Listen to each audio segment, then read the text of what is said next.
Roll the corn. We know the truth now.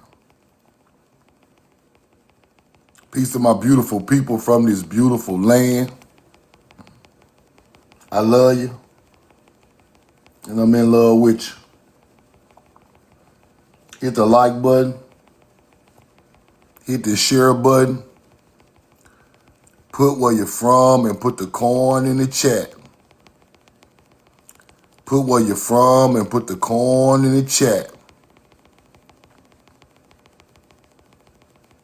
We know the truth now.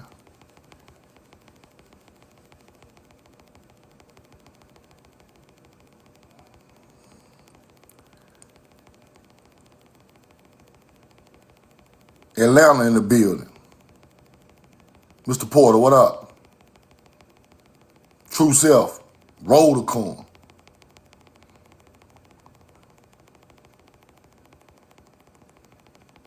Put where you're from and put the corn in the chat. Daryl Harden, what's up, family? Roll the corn.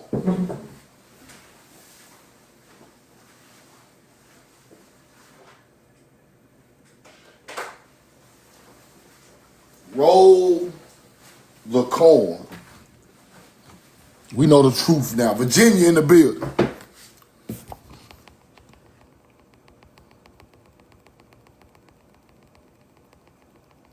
Florida in the building. Johnny, what up? Hit the like button, hit the share button, put where you're from, put the corn in the chat. North Florida, Arari. Beautiful name. Hit the like button. Hit the share button. Big boy, what up? Easy Chef, what up? Sis, love you, I'm in love with you. Jeremiah, Mississippi, roll the corn. Katy, Texas. Coke, what up?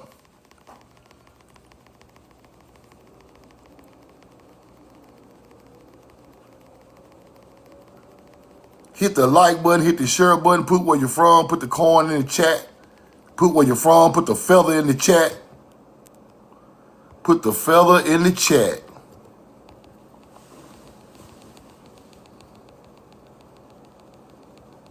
Star McGee, Don Da, what up? Tantrum Artwork.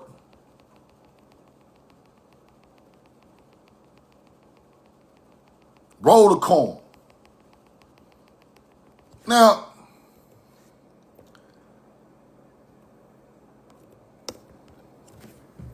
bow my head to my people, I love you and I'm in love with you. Hope y'all having a good morning. A grand rising. Roll the corn. I'm gonna go through some receipts.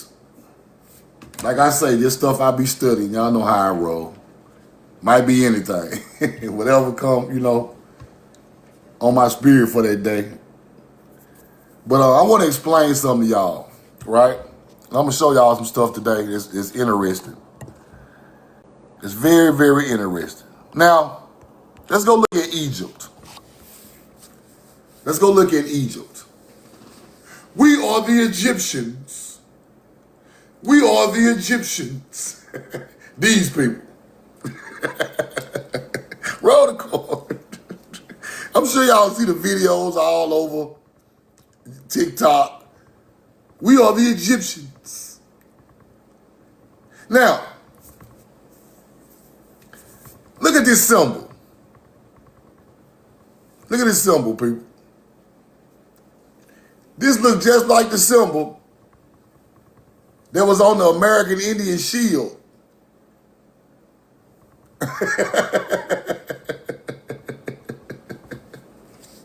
So my art is very important. Yes, it is. Very, very important. Now, if a people don't have a culture, right? If a people don't have a culture, right? And a culture comes before them, and they use that culture later on in history, that is cultural assimilation. right? Now, I told y'all the Egyptians said they was a part of the continent of the eagle.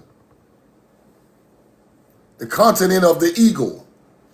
Now, all these people do is change one thing and act like it's theirs. Now, the eagle represents what star alignment? Anybody can tell me in the chat. Now I'm going to show y'all how these people steal your culture. What does the eagle represent? What I told y'all the American Indian eagle represent with the 3 stars. Not Cygnus. Not Cygnus.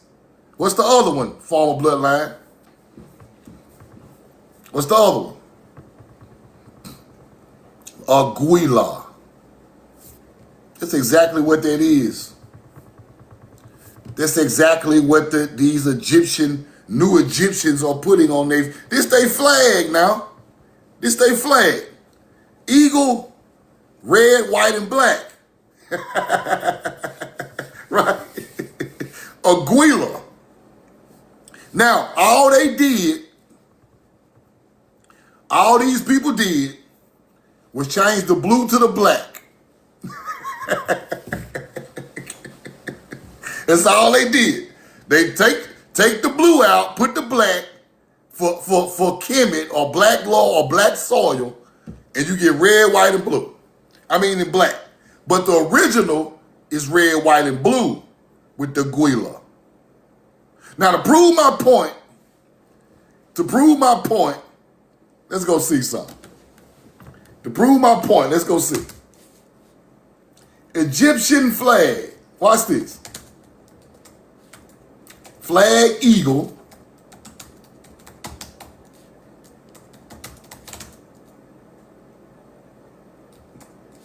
Watch this.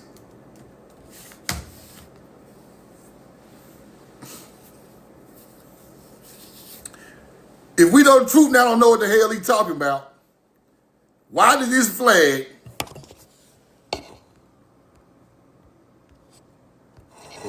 associate with Aguila?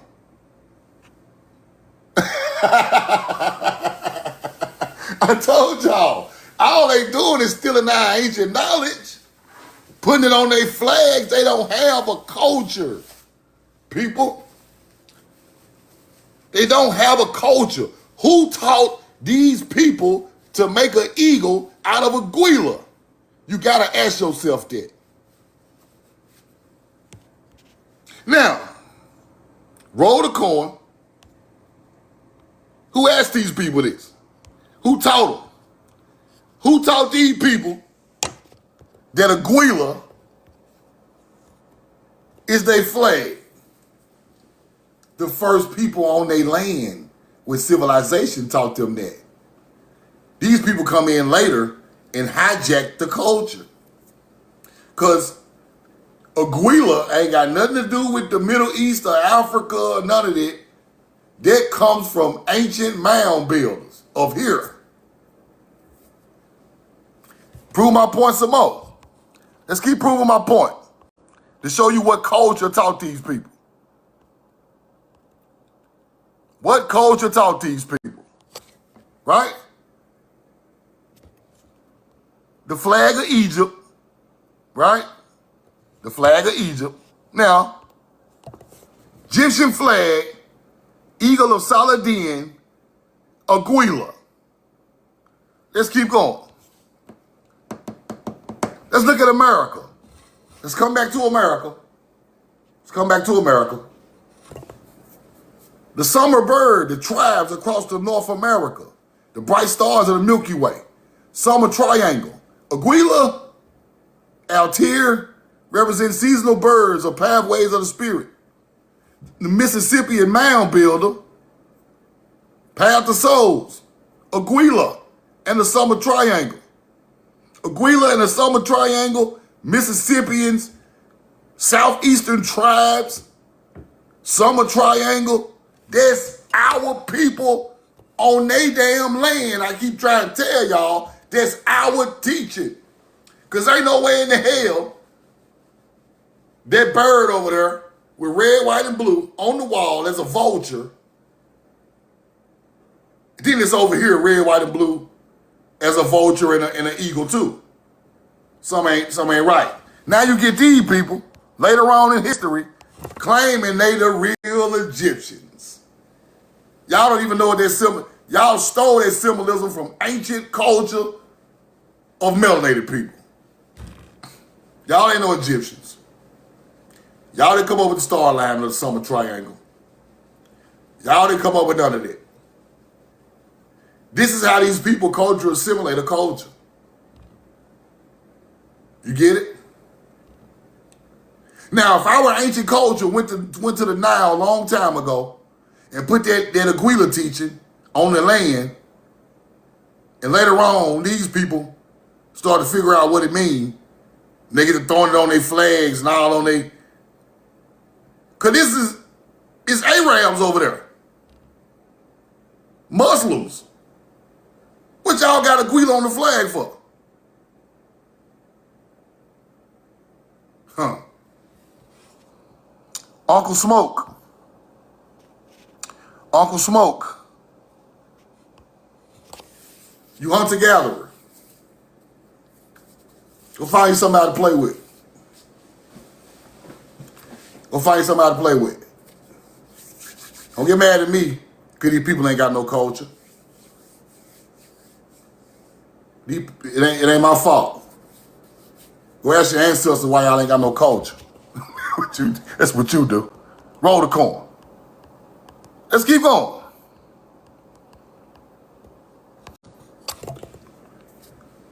Olmec, stone head, negroid, skeleton.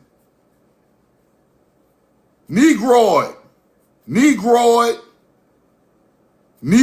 groups, Americas, negroids. These are not y'all people. Stop while you ahead. Stop while you ahead. It's not your people. We're gonna keep it real. We're gonna keep it real. We're gonna keep it real now. Roll the corn. Now, let's go here. Let me explain something. Let me explain something to y'all.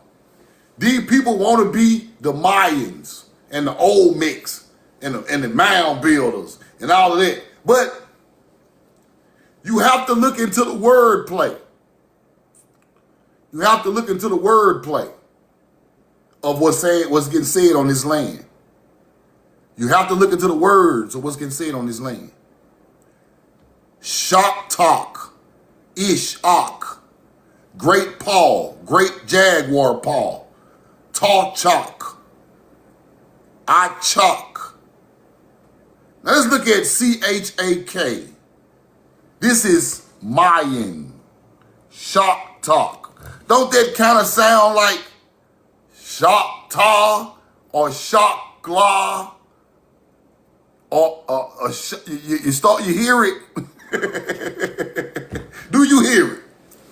See, this shit go back way before Choctaw. You just think that's the word. No, this is a cultural assimilation of an ancient word.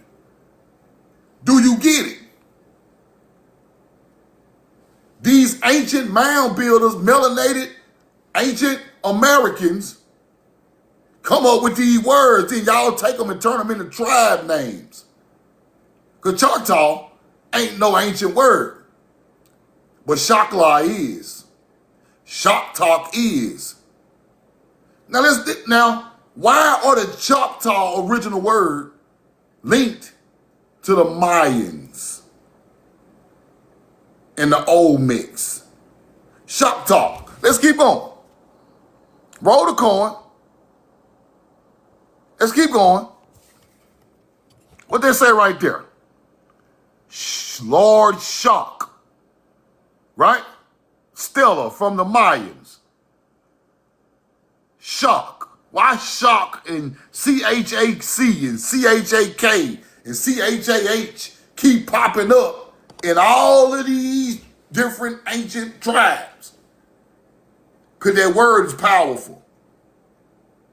Them people just stole it because they think they just could trick you. But these words are way older than what you think they are. Right? You think a Choctaw of a 5 civilized tribe is what the hell you come from. No. Hell no. Your bloodline go way back before. And that name go way before a 5 civilized tribe. Let's keep going. Roll the coin. Chakla'i, Chakla'i, Chahta.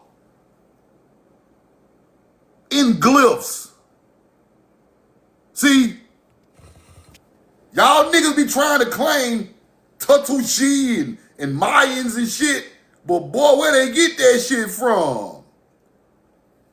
Because the names are exactly the same, just a little bit of switch on the spelling of it in English. It's the same people. It's the same damn people, bro. Chakla'i, Hebrew, agriculture. Chakla'i, the field, crop fields. I'm gonna break it down. Let's keep going. You think Choctaw new? You done lost your mind. It's way older than what you think it is. Shock. On the wall with the Mayans. Chahta. Shock. See, they want to play with you and act like that word ain't ancient. Like it's some type of native word. You a fool. Word ain't Native American to nothing.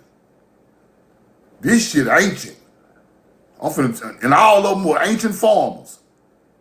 Then it became Hebrew of Chakla'i. See, I'm going to show y'all the truth. Just stick with me. Stick with me. Now, Balaam, shining in the mouth of the jaguar. Balaam. Roll the coin. Watch this. Watch this.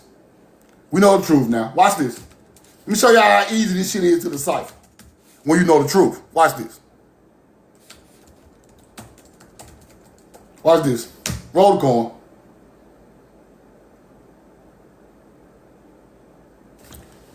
Now, why are the Mayans saying Balaam, the shining in the mouth of the jaguar?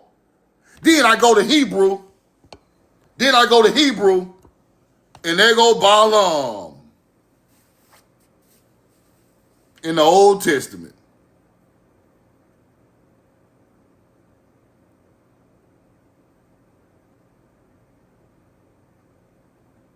A foreigner. A foreigner? Let's go back, bro, because some people ain't feeling what I'm trying to do. Let's go back. I'm taking y'all too fast. Let's go back one time. Roll the coin. Let's go back and show you what your people were saying. Shock talk. Chahta. Chakla'i. Shock talk. Mayan. Large shock. Mayan. Chakla'i, Mayan, glyph. Choctaw. Where you think Choctaw come from? You think that shit a Native American name? Let's keep going. Roll the coin. Zub Shock, Mayans. Let's keep going. You're going to get it in a minute. Roll the coin. And these people are talking about Balaam. Balaam, Mayans.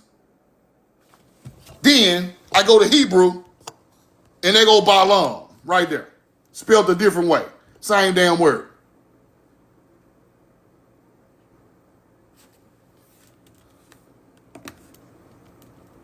Oh, okay. Right there. Balam. Same word. Now, how divine do you want it to be? How divine do you want our people to be? Like,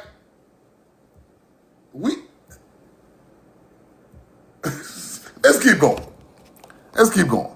I just want to show y'all the connection first before I get to the point. Before I get to the point, show you the connection, right? Chakla'i, Maya, Chakla'i, Chahta, Chakla'i, same shit.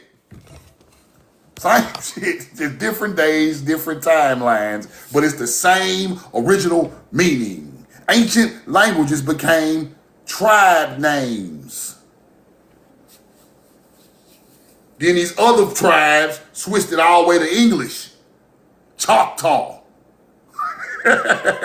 You hunter-gatherers. Let's keep going. In Mayan agriculture, Chakla'i often refers to the traditional Mayan term, cleared parcel of land or a patch of the milpa. Uh-oh. Uh-oh. Oh, shit.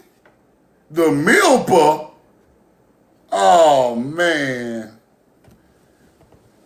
All these milpa planting system teaching ass niggas. The milpa planting systems, the corn, the squash, where that come from? Boy, did my grandma tell you she was Chakla'i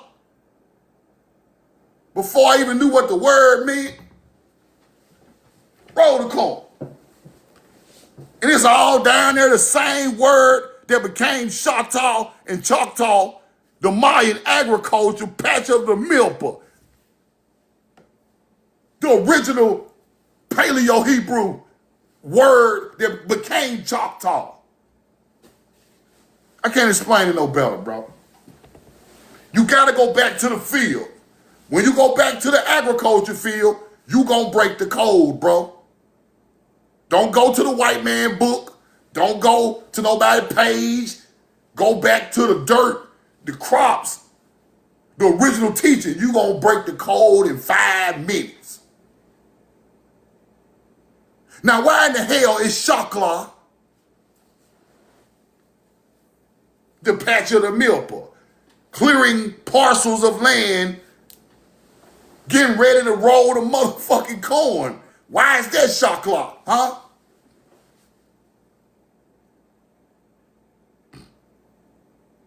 Now, that same word became Hebrew for farmer. See, roll the corn. You want me to prove it? Yeah, I can. Shit easy. That same word, where Choctaw come from. So we Mexican. Hell no, Santa. Motherfucking Mexican? You think Mexico is the name of our ancient land? Chakla'i, farmer agriculturalist, in Hebrew. Where they get that shit from? Where they get that from, Truth? Why did that word become Hebrew later? Okay, I know why. I know exactly why it became Hebrew later. Because the word was already hooked to farmers, the ancient pyramid builders, the ancient agriculturalists, long before it ever hit a Bible.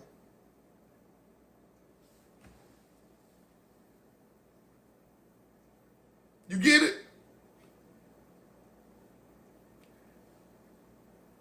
Our ancient language became Paleo-Hebrew people.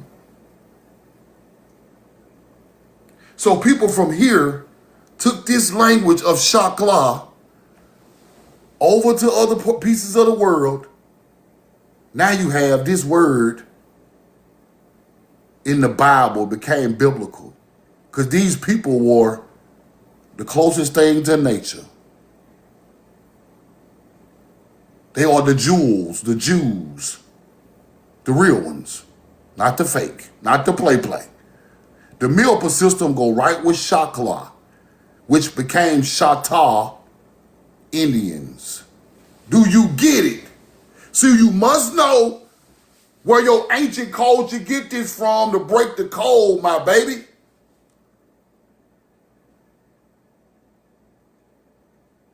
The Mayans didn't create the goddamn Milpa. The Naga didn't create the Milpa. The Olmec didn't create the Milpa. The bloodline from the Mississippi River created the Milpa. We got Jaguar ideology in Mississippi way before the Olmec ever even came down to the Central America and set up shop. We got Jaguar lakes, Jaguar mounds. Where do you think their ancestors come from? The Mississippi River. Give them the receipts, truth. Get ass the receipts. You don't about to believe nothing. You hear about it? Hear about it from Africa.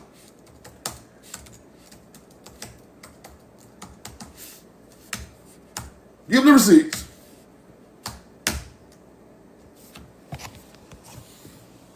Elite receipt gang.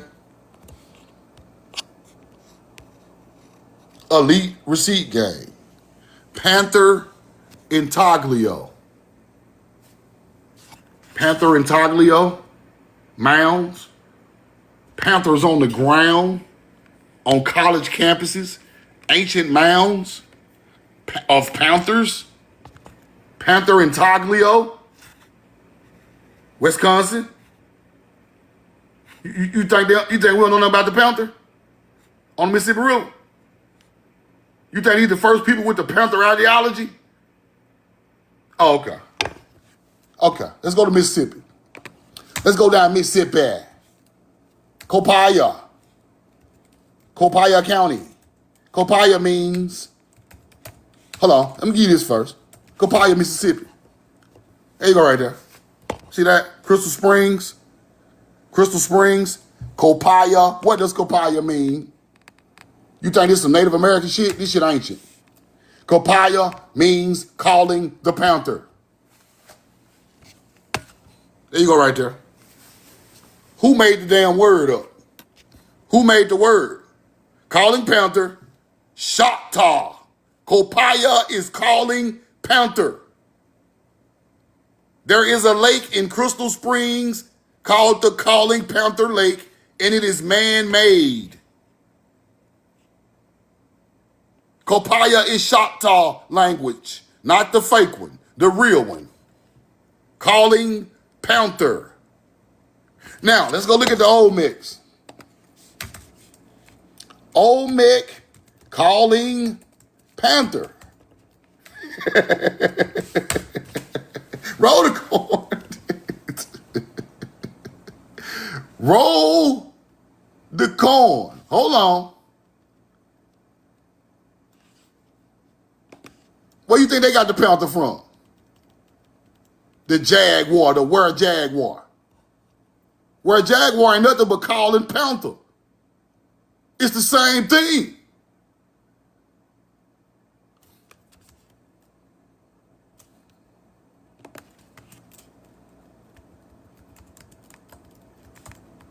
Roll the corn. Jaguar, panther. Same shit. Where you think they get this from? As their civilization grew in South America, Central America. Who their ancestors is with the panther? Calling the panther in the afterlife. Roll the corn. The Mississippi River people. Same people.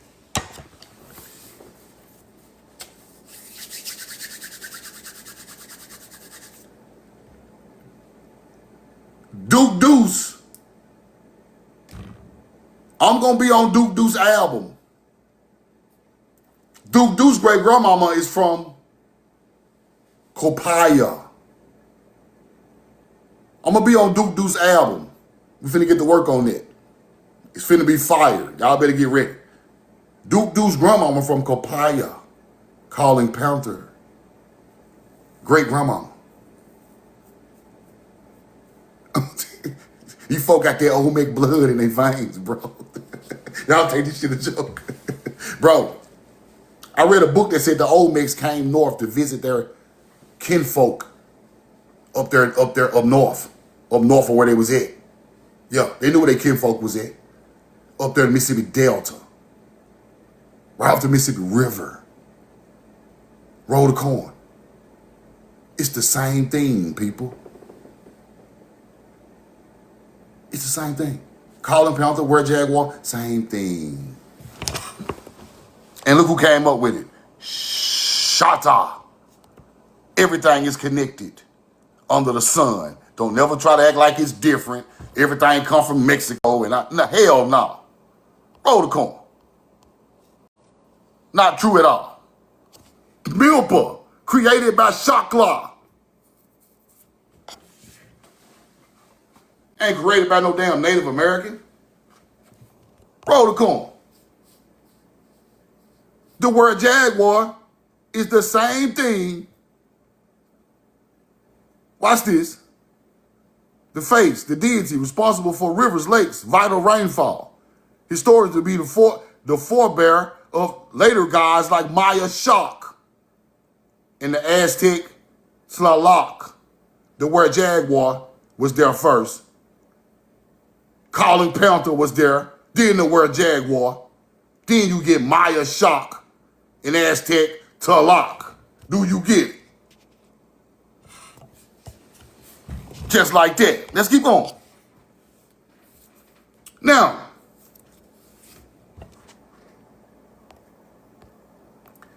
you get the language of the Americas. Nahatal. Nahal. Now, why in the hell is the indigenous language of the Americas Nahal? What's the name of the Nile River? What's the original name of the Nile River? Huh? The original language was Nahal, huh?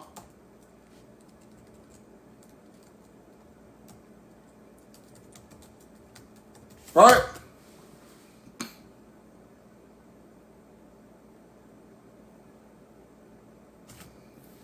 Nachal. But the original language is Nahal. Nahal. What you think this mean right here? What you think this language is right here? What you think that is? Ain't that the same word? Ain't that the same word, Nahal, for stream, brook, or wadi, water? The original language of America became Hebrew. It's the same damn word, bro. They just spell it a little different, bro. It's the same word. It means the same damn thing. Nahal. Let's go back. It means the same exact thing. Bro, these people is not smart. Roll the corn. Nahal. Nahua. Language of the Americas. Then you get Hebrew that says Nahal. Stream, brook. Come on, bro. Then you start to get Nachal. Nahal and Nachal and Nahanla.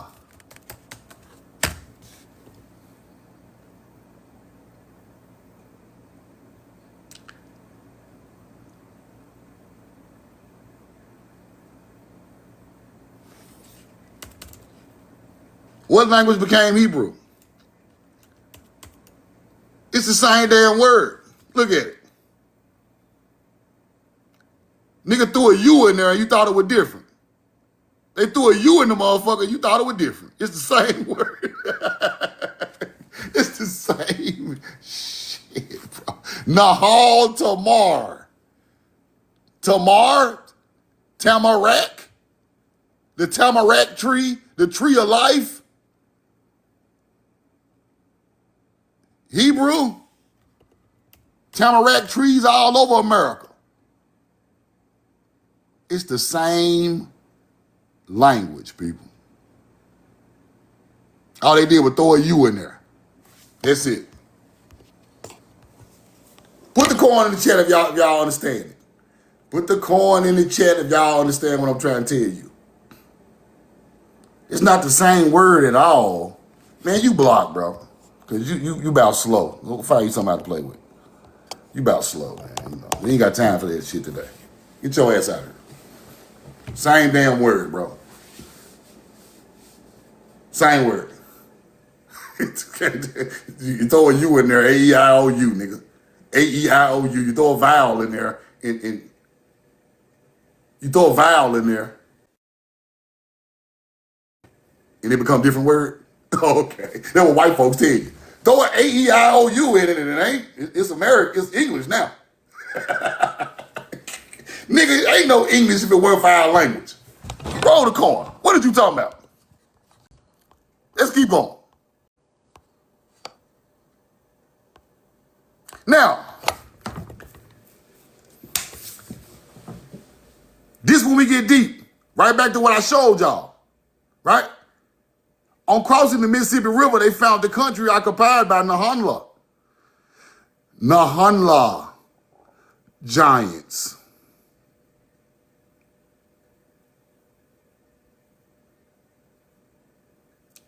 Put a 2 in the chat. 2 in the chat. 2 in the chat. 2 in the chat. 2 in the chat. Y'all hear me? My phone ringing. 2 in the chat. 2 in the chat. We good? Now, I just showed you the language. I just showed you the meaning of all this stuff. Chakla'i, Nahal, Nachal, Nahanla. Nahanla. Giants. Where the fuck they at? Mississippi River. When the fake Native Americans came crossing the Mississippi River, they found the country occupied by the Nahanla.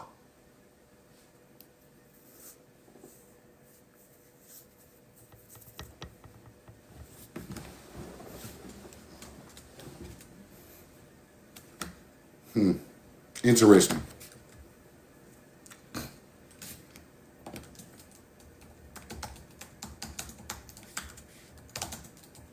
Interesting. Very, very interesting. Who are the Nahanla?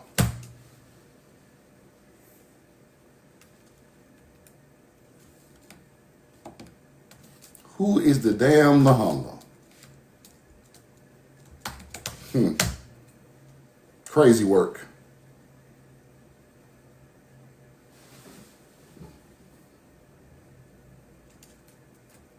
Crazy work.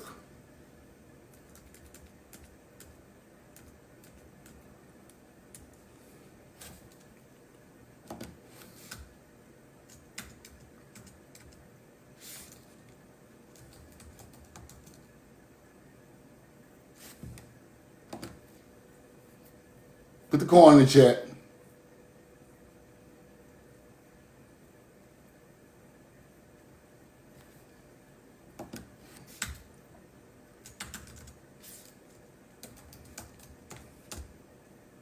Why I keep doing that shit? Put the coin in the chat.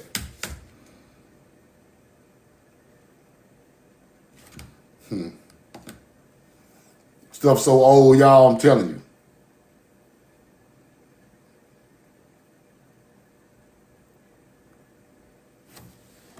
Nahanla Giants. Nahanla Giants. Nahanla Giants, huh? Nahanla, Nachal. Nahalal, Nachal. Commonly spelled Nahal. Same language as Tamari. were closely associated in Hebrew.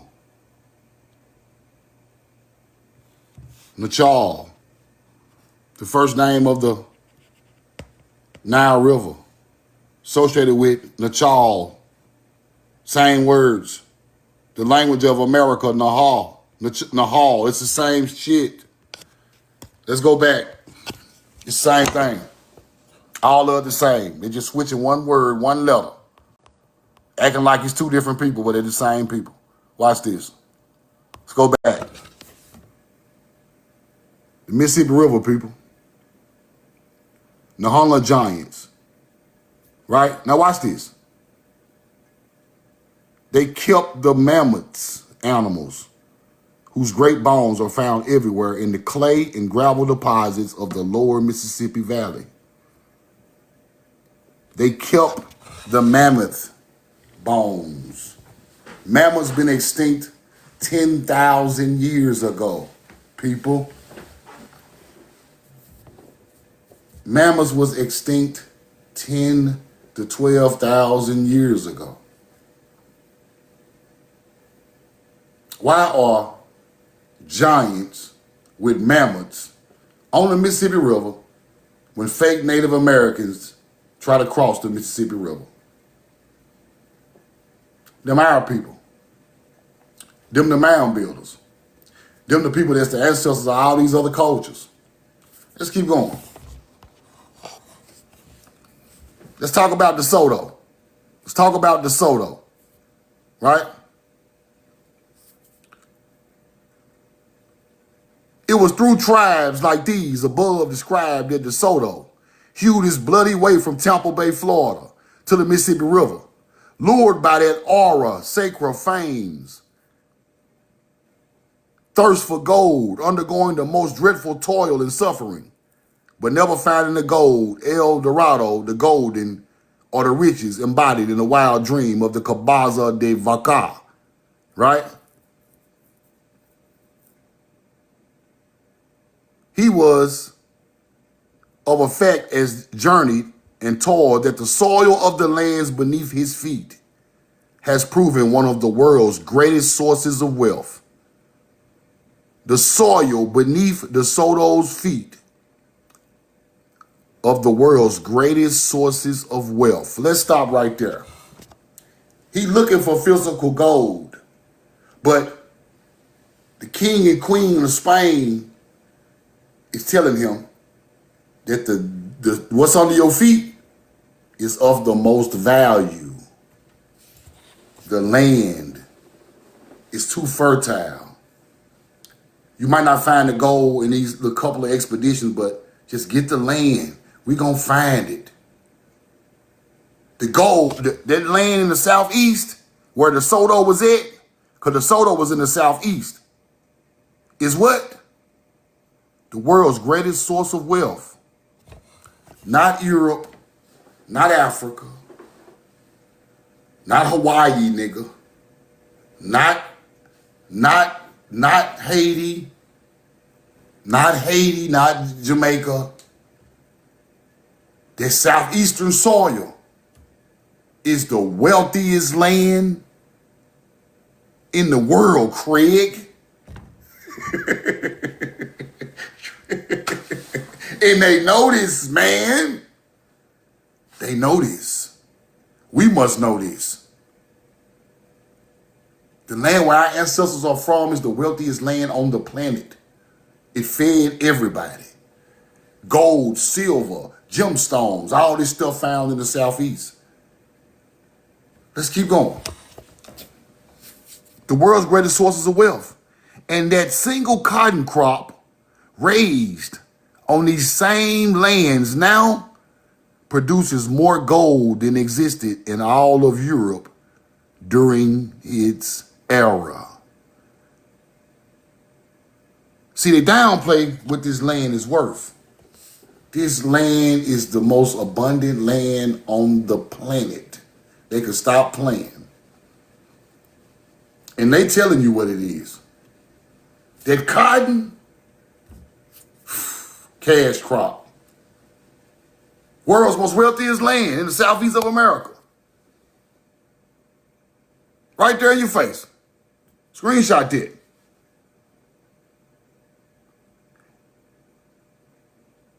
The Step Bluffs, Memphis. Now, if we got in the Honolulu Giants, building mounds, all these agriculture fields,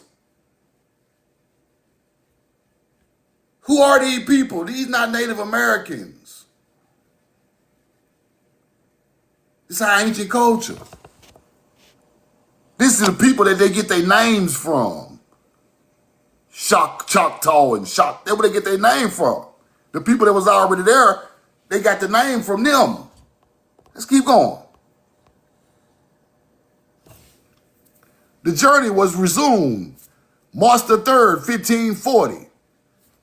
Direction, the line of the march taking them almost into straight in line from Tallahassee, Florida, to the Savannah River, some miles below Augusta, Georgia, crossing into the route, the Ocmulgee and the Oconee, probably not far above the junction of these rivers, and the Ogeechee. Stop right there, we know the truth now. And the Ogeechee.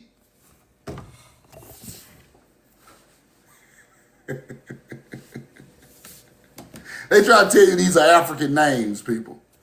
Gullah Geechee. The first colonizer ever hit the land. I already knew the Ogeechee River was on this land. Yeah, they ain't never heard about no Ogeechee in their life till they came over here. Talking about some Gullah Geechee. Sugullah Ogeechee. Sugullah Ogeechee. The people are named for the melanated Indians on the Ogeechee River. Them ain't no African slaves, hunter-gatherer. Ogeechee was here when the Soto pulled up. Fuck you mean? It came on a boat as slave. Nah. The Ogeechee River been here forever. There you go. Sagullah, the jewels of God, living on the Ogeechee River. Sagullah Geechee. Sagullah Ogeechee. Them ain't no damn Africans. Because in 1540, that's before so-called Africans ever came to America. Why they already talking about the Ogeechee before slavery? See, truth now go back before 1619. If it ain't before 1619, I don't even want to study it. If the shit say 1620, I don't even want the book. It's already lies in that motherfucker. It better go back before the so-called slave trade, or I don't even want the knowledge. Because that's how they trick you with that bullshit. Now, Ogeechee River, right? DeSoto, marching northward, he crossed the country of Chakla'i or Cherokee. Now, this is the name I was trying to tell y'all that they were using before they started using Cherokee. Now, all y'all people who want to know that name, pull that name and start studying it. Break it down into syllables. Break it down into ACH and ACHE.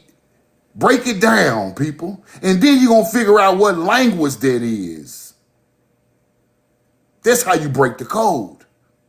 You find the old names of these tribes and you go break them down into Sanskrit and Hebrew, and I promise you, it's going to come right back to you. Gonna tell you right who these people was. And that's the only way you can do it. You got to find the old names and break them down.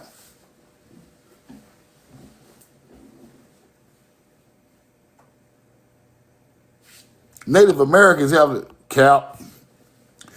Now, let's keep going.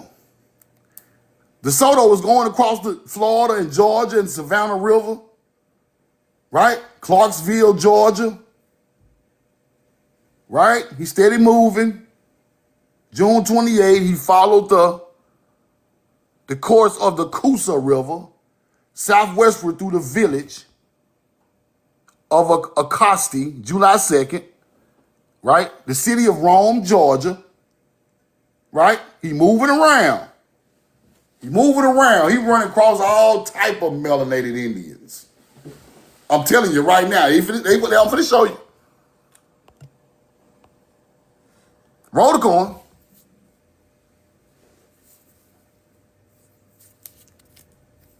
The Spanish left the Savannah River, right? Spirit by the Indians and had a little fighting going on with the Indians. Little fighting, right? The great Indian chief, Tuscaloosa. The storm broke of Marvila into one town. Some of the Spaniards, including De Soto, had been cunningly decoyed by Tuscaloosa under pretense of showing them greater hospitality. Now, I think this word became Mobile, right? Mobile, Alabama gonna pop up in this. It's a different word though. The different tribe of Alabama name, right? Mobile is the English part, the name of it. I'm finna show you. As they change your names, right? Now, Tuscaloosa warriors. De Soto lost only 22 of his own, protected in man-clad knights and crossbows killed, but 148 others received 688 arrow wounds. While 7 horses were killed, 29 others wounded. The Spanish also lost all of their baggages, which they had carelessly carried into the town and deposited. We were fighting these people. It's a part in this book that damn near made me shed a tear. I'm going to get to it in a second. It's crazy. It's like a movie. Somebody got to make a movie about this, bro. I'm telling you. Resting in the mouth of the De Soto left Marvila, right? Determined in a daredevil spirit to spy out the whole land, marching northwestward and confirming to the course of the Tombigbee River, he again encountered the Indians. This time, Choctaws. After you leave Alabama, coming west, you coming into Mississippi, in the bottom of Tennessee, you run across them Choctaws at the Black Warrior River, right? He was delayed several days to build 2 rafts, with which to cross. Finally, effecting crossing in December 9th, he moved forward and entered the state of Mississippi, a short distance east of the present city of Columbus, Mississippi. He reached the Tombigbee, called the Spaniards the River of Chakla'i, probably between the town of Waverly and south of Tiabuck Creek. Let's keep going.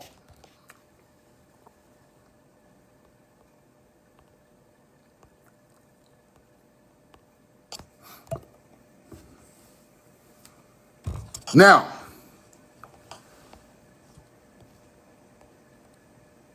he followed the Indian Trail, the Buffalo Path. I'm right here, right? Just above the mouth of the Tibby, little below the present-day town of Waverly. Where we got to? Choctaw, Tombigbee, right here. The trail struck here a stretch of prairie between Tibby and the Hanging Kettle Creeks and crossed the present Mobile, right? And Ohio Railroad at Look Haddon. But they're talking about Mobile, Alabama, right? A little west of the railroad, then you get Egypt, Mississippi. Now, let's keep going. The early settlers of this portion of Mississippi remembers the well-worn, beaten trail, long disused, right? And can to this day trace it from plantation to plantation. On leaving Egypt, Mississippi, the trail tended northwest up the ridge known as Featherstone's Ridge through the series of glades, right? 3 or 4 miles west of Okolona and up the second bottom on the east side of Shakatunchi Creek.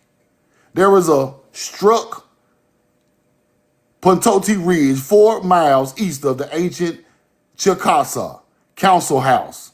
Had a council house now. Near the point stood the first Chakla'i town, and in its vicinity, the Spaniards went into winter quarries. Now, show y'all what we talking about. There go Oklahoma, Mississippi, right there, right? Here go Egypt, right back. Egypt, Mississippi, right back. He in this area right here, Oklahoma, Egypt, Mississippi, North Mississippi. Now he finna go up to he finna go hit the Mississippi River. Now watch this. Watch this. Roll the coin. He's finna hit the Mississippi River now. In the article of the Route of DeSoto, Mississippi Historical Society, Chakla'i was a town of 200 fires and was situated on a hill extending north and south, which was watered by many little brooks. It was located 1 mile northwest of Redland, right? Now, where in the south is Chickasaw or Chickasaw Mounds? Memphis. Memphis. Let's keep going. Chickasaw Mounds, right? As he comes to the river, now, then they saw the great river, the Mississippi. Now watch what your people do. Watch this. On the other side of the river, 7,000 Indians had got together with about 200 canoes to defend the passage. Stop right there. 7,000 melanated Indians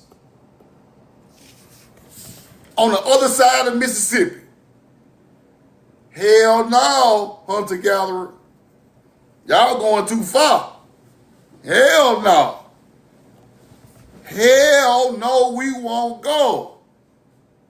We heard about what y'all did over there in Alabama, Bama, B-A-M-A-H, high place of spirituality, Alabama. We heard about what y'all done over there at Tuscaloosa. Y'all. We heard about that. Y'all got to stop right here. Now watch what they do. 7,000 Indians on the river blocking the passage. Why would they do? All of them had shields made of cane, joined so strong and closely interwoven with such thread that a crossbow could hardly pierce them. The arrows came raining down so that the air was full of them, and their yells were something fearful. The arrows rained down on the Mississippi. Motherfucker couldn't even see the sun. 7,000 melanated Indians rained arrows down on on you damn Spaniards. 7,000.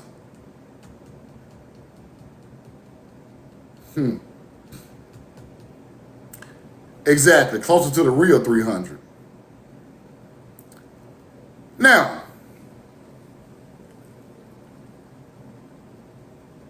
why we didn't fight? Why did you take our land?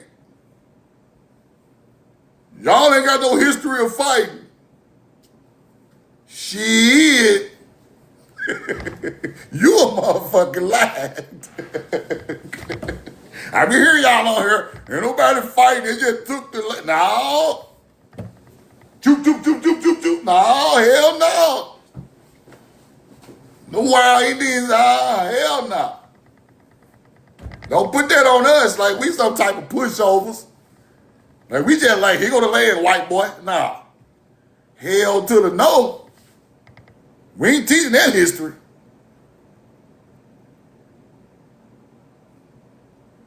Now there had to be a big piece of unity of our people for 7,000 of us to line the Mississippi and shoot at their ass.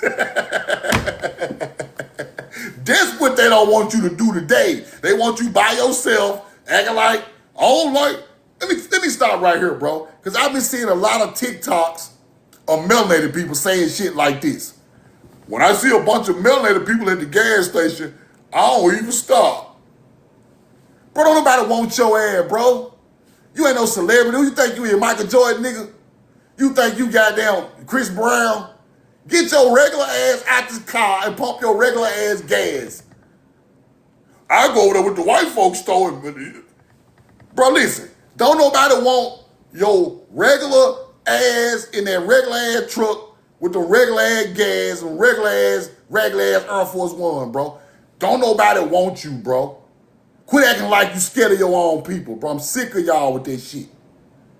I'm scared to go to the gas station with melanated people live. Nigga, you born in the hood. These niggas be on here talking about they GDs and vice lords. Then y'all in there shaking the hand of the police and you scared to get out of the store in the hood where you from. You a lame, nigga. Scary ass kind of shit is that.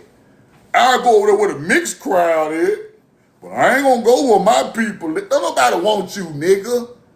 You got your work shirt on. You working, bro. You a working man, bro. Calm down. You ain't got no Rolls Royce and no $100,000 chain on. You got $22, a sandwich, a goddamn canned Coke, some Black and Miles. Ain't nobody finna fuck with you, bro. Nigga got a pack of Newports, acting like he goddamn President Obama. Sit your stupid ass down. I'm just gonna keep going to the white folk neighborhood and get some gas. But I'm a GD. You a lame. Don't nobody want them Black and Mild balled up in your pocket, bro. And I smoke Black and Mild, and I still don't want that motherfucker. I'm gonna get me a fresh box. I ain't finna, he gonna say, I ain't finna lose my life. Man, nobody finna take your life, man. For what? The 1978 Chevrolet Silverado, them old ass socks, them old ass Stacey Adams you got, nobody want this shit. Take your ass there with your people and get some gas and get you a piece of chicken. Like everybody else and go on to the house, man. Stop acting like these white folks. Like y'all niggas ain't from the hood and everybody in the hood black, the store black, the mall. See, y'all don't even remember them days. Do y'all, these niggas older than me acting like they ain't been nowhere with all melanated people. How you make it this far, nigga? Y'all niggas 50 years old, ain't about to bust your head yet. Bro, it bothers me when you go against your own people, bro. I don't want to hop out the car at the all-white gas station. I be driving through the South. I pull up Hunter Galleries everywhere. I be like, dang. I feel the total opposite. I be like, shit. Let me go on this damn stove, man. Let me go on this stove. Around my people, I'm hopping out. What up, cuz? What up? You need $1? Here you go, bro. What up with it, Kim? I ain't seen him in a minute. Yo, what up with it? See, y'all done turned into the other people. How you scared of your own people, bro? You ain't done nothing to nobody. Ain't nobody gonna do nothing to you. If you catch a stray, it was just time for you to go anyway. You can't control when you leave here. These the people that are changing the way our people are looked at, bro. I don't want to hop out at the white boy gas station in the middle of nowhere. That's why I'm scared.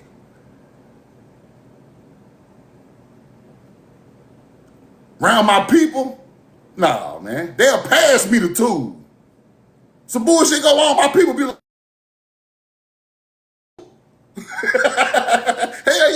nigga. That's what I'm on. They not gonna pass you the tool to save your ass. They not gonna do it. They gonna sit there and watch you roll the coin. All these melanated people talking about people are pretendians. When have we ever had to pretend to be anything, bro? They let me know you fake. Our people don't pretend, bro. You think you are so ignorant. You think we trying to be a Siberian? You really think that in your mind we trying to be a Siberian tribe? They let me know you slow right there, bro. Stop. Stop, bro. You think we trying to be them? This how y'all mind working in 2026? We don't want no parts of that. That is not even a culture to us.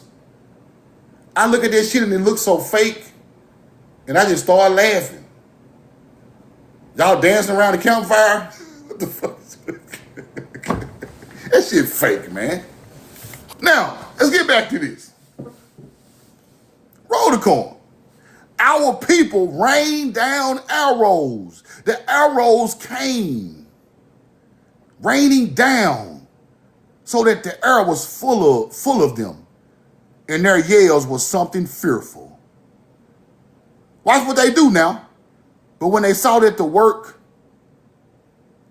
on the barges did not relax on their account, they said that Pakaha, which men they were, ordered them to withdraw, so they left the passage free, ran their ass off, went on up the river. And on Saturday, June the 8th, the whole force crossed the great river. Up the river, though, not that spot. 4 barges and gave thanks to God because of his good pleasure. Nothing more difficult could confront them.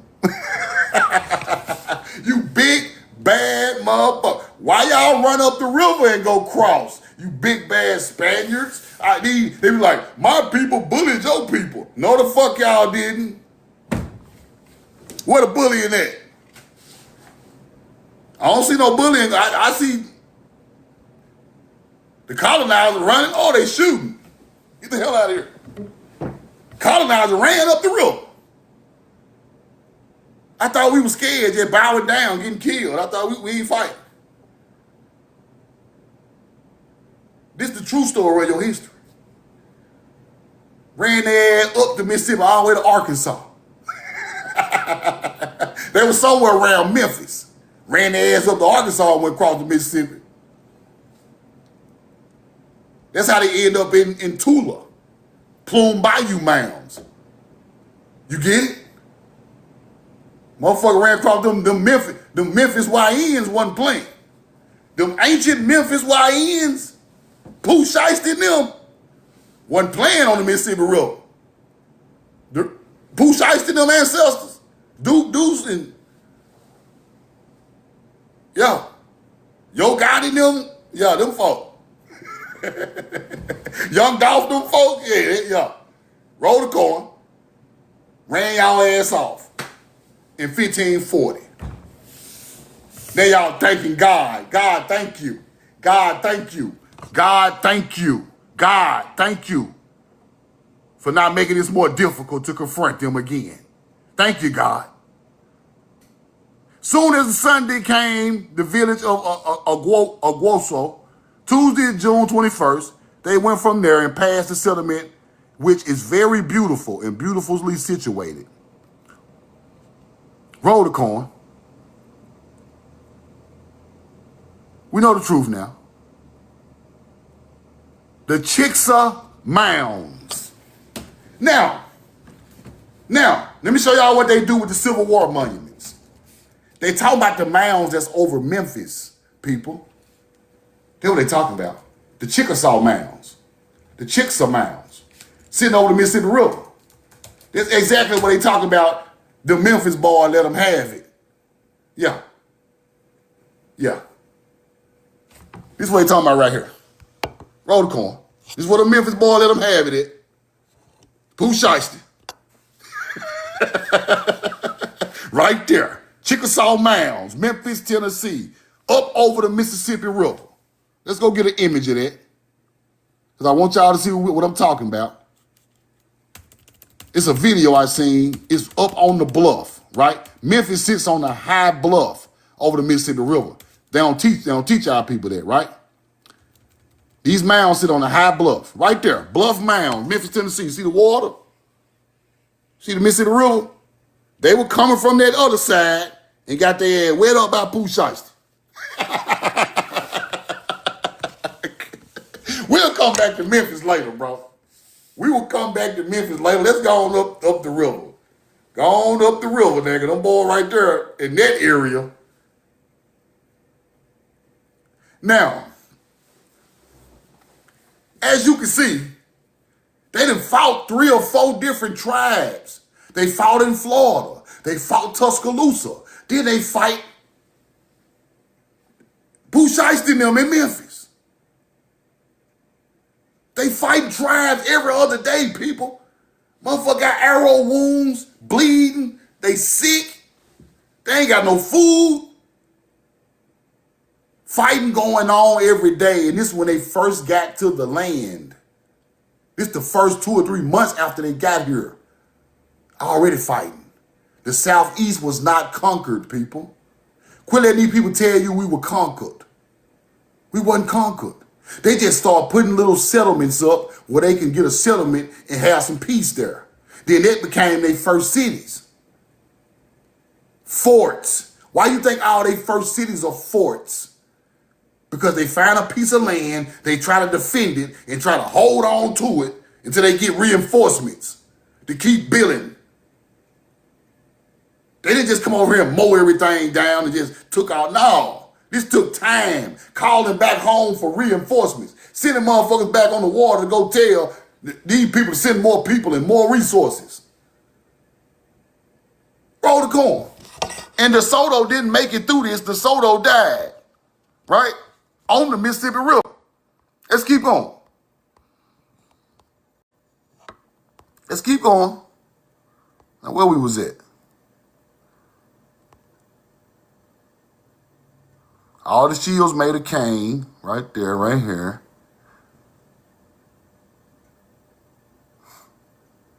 Right here, let me see. Okay, we're right here. Right here. Now, Indians such as the Spaniards found is the Chickasaw towns, Pontotoc, Mississippi, right? Contradicts other narratives. The fact seemed to be that DeSoto came upon the town of Chisca, where the great mound was and still remains, which was near the wide river with the forest between of them. Without reaching the river, he moved from village to village on the bluff for more convenient access to corn or maize, by which his army was supported, and finally pitched his tent. They was eating corn to survive on this indigenous roll of corn land, people. Even the army that tried to come colonize us was eating our corn by our great mounds.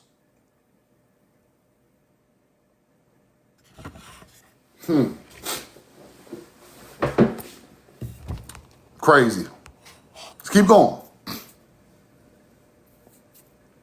Wolf River and within the crossbow shot of the water, where he constructed and launched his boats. Right? The Rio Grande being crossed, the governor marched the league and a half of a large town of the Quixo, which was abandoned before his arrival. Right? And that statement again tends to locate the crossing at Memphis. As from the opposite bank, it is 4.5 miles or a league and a half to the high point of Mound City, Arkansas, where a great mound still stands, and which was the site of another Indian village in ancient times. And from Mound City westward, winding across a ridge extends, which affords probably the only dry crossing through the swamps from the river west of the highland during his high waters, which usually prevail at the season of the year between Cairo, Illinois, and Helena, Arkansas. Now,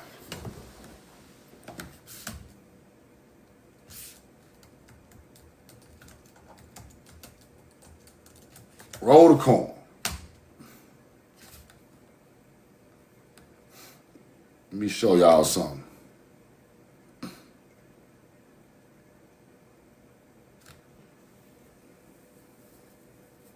Now, the Helena, Arkansas, Helena Crossing Site, highly significant archaeological location in Phillips County, Arkansas, situated on the southern tip near the Mississippi River.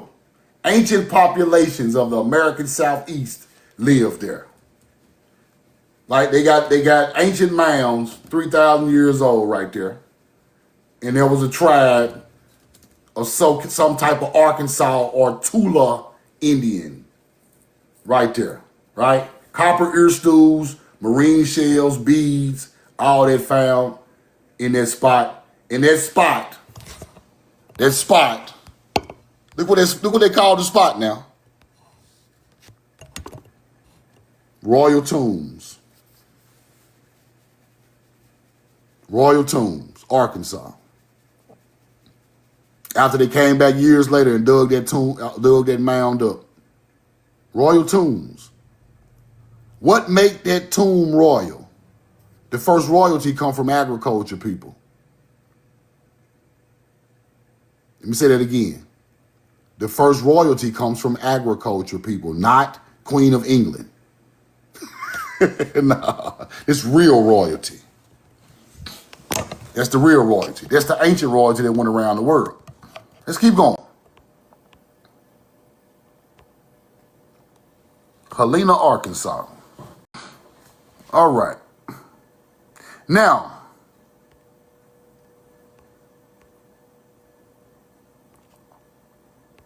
I think I got to go back. Let me see. They start talking about some other colonizers. Great mountain still remains. Okay, right there, right here. Okay. Chickasaw Indians, LaSalle alone, thinking they had captured his hunter, that he might attack his little escort he threw. Now he finna fight some Chickasaws. Watch this. Helena, Arkansas, village of Michigamias. See, we gotta start looking up these names right here. See that name?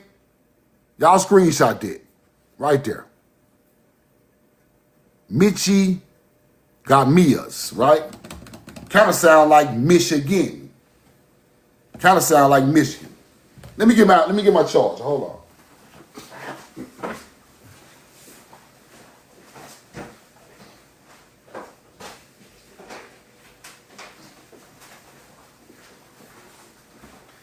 But these names are original to this land, y'all.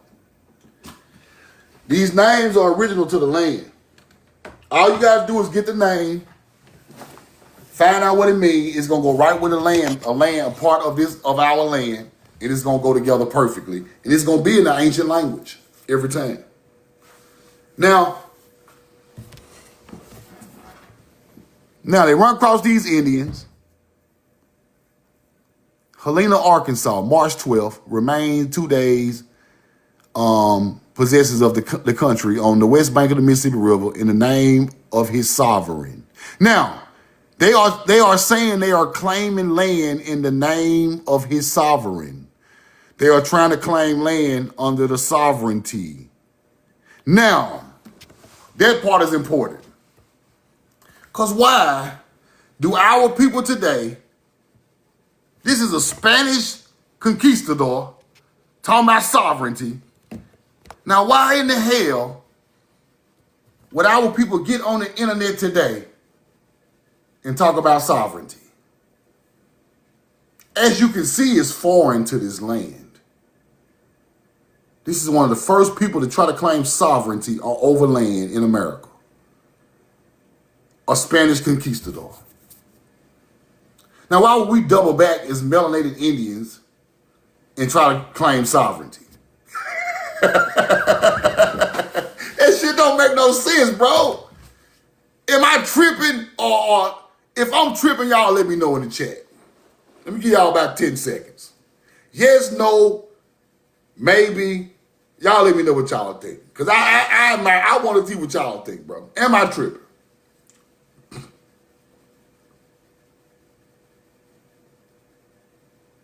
Because if I'm the people fighting, y'all push me back off my land, then y'all claim sovereignty over my land.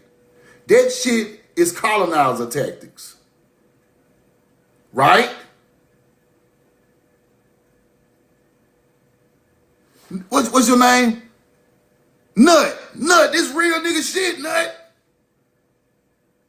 Now why in 1540, they booted me, they shooting at me, claiming sovereignty, and in 2026, I'm up here trying to claim sovereignty too, just like them.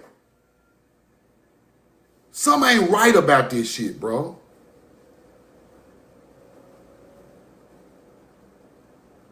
Motherfucker cross the Mississippi River and drop a Spanish flag, sovereignty.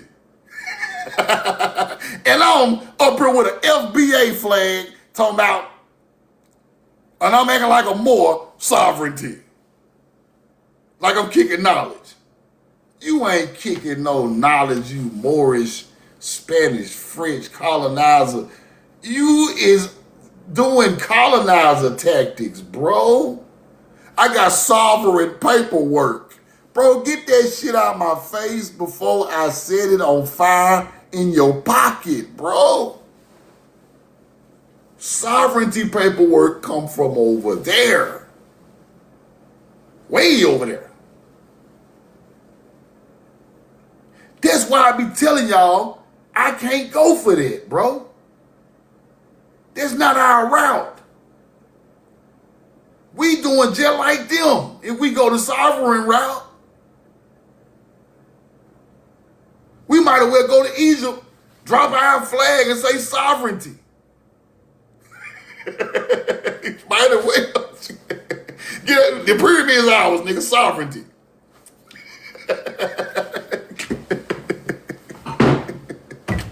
We might as well start dropping out if it was we own. Roll the corn. We might as well go to the white folks' mansion, drop the flag, sovereignty. This is our mansion now. We crossed the river. Since y'all know some gangster shit, they what they own. You just want the paperwork, but you ain't finna put it in the work. The paperwork ain't enough. That's not my route. Sovereignty is taking land from my people.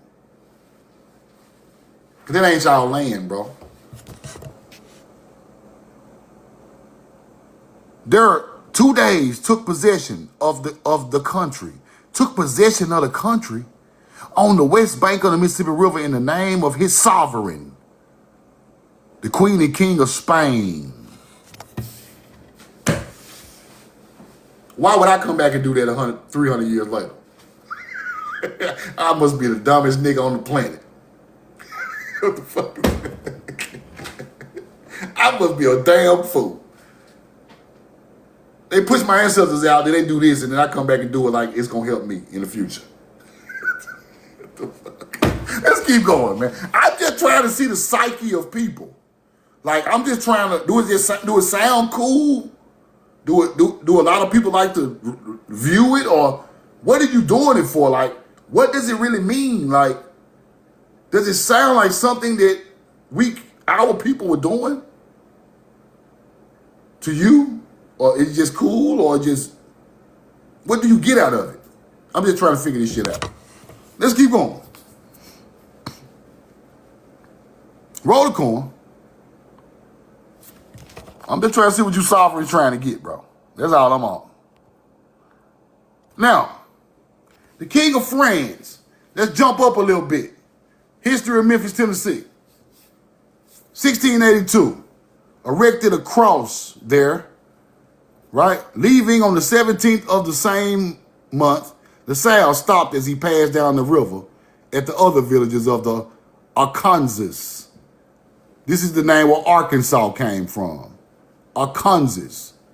Beginning 15 miles below the Michigamas. So we're going to research these tribes another day. Right? So on the west bank of the 33rd parallel, below the mouth of the Arkansas River, right, having finally reached the mouth of the Mississippi River, or the passes where the river divided into 3 channels, LaSalle erected a column in which he affixed the arms of France with his inscription. Now watch this. Louis Le Grande, right?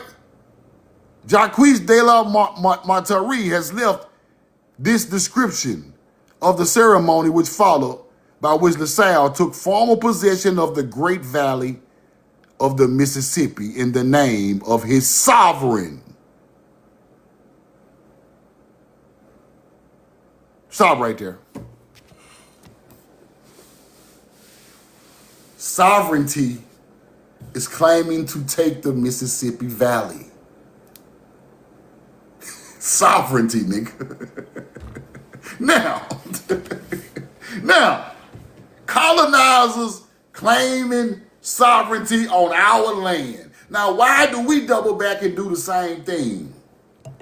Like that's our culture. It's not our culture. Sovereignty is their culture. This their laws. This their way of thinking.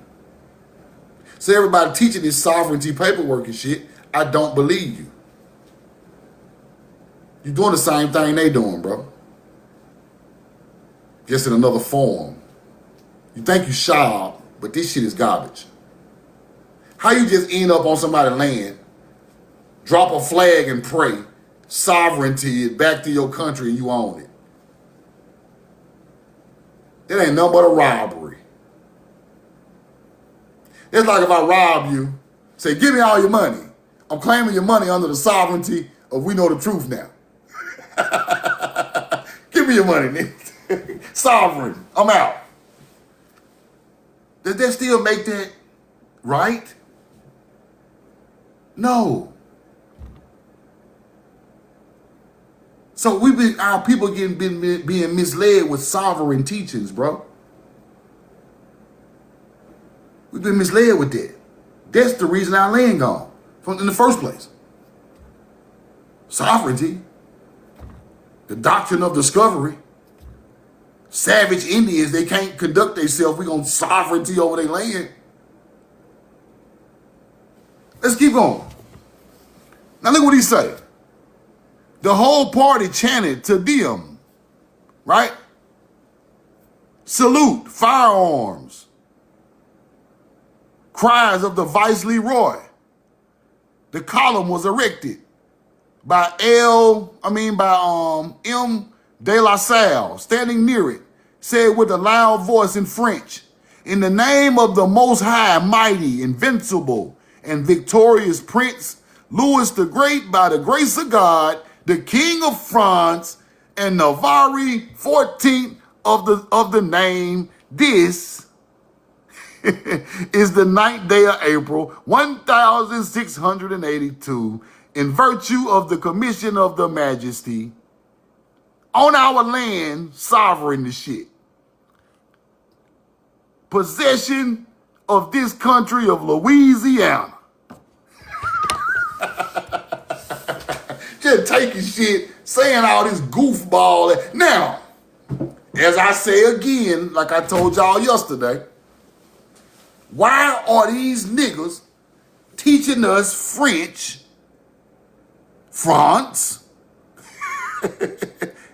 King of France, Creole, Spain,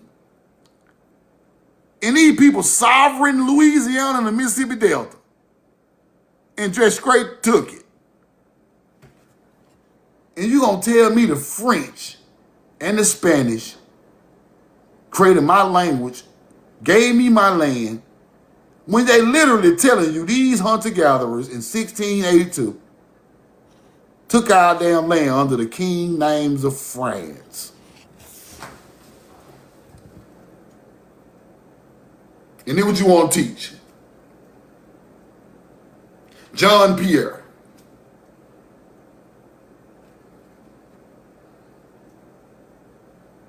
Why would somebody want to teach you that? They got to be down with the friend shit. They got to be. Because this is taking over people's land. This is not their culture.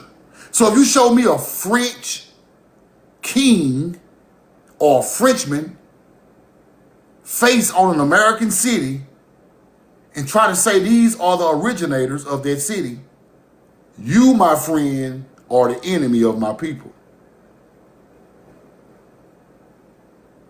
I'm sorry. I don't want to talk to you no more. We ain't got no more common. We ain't got no more common ground. Because now you're showing me that you down with these people. Right? That's how I look at it. Why would I teach that to somebody if I'm not down with this bullshit? Let's keep going.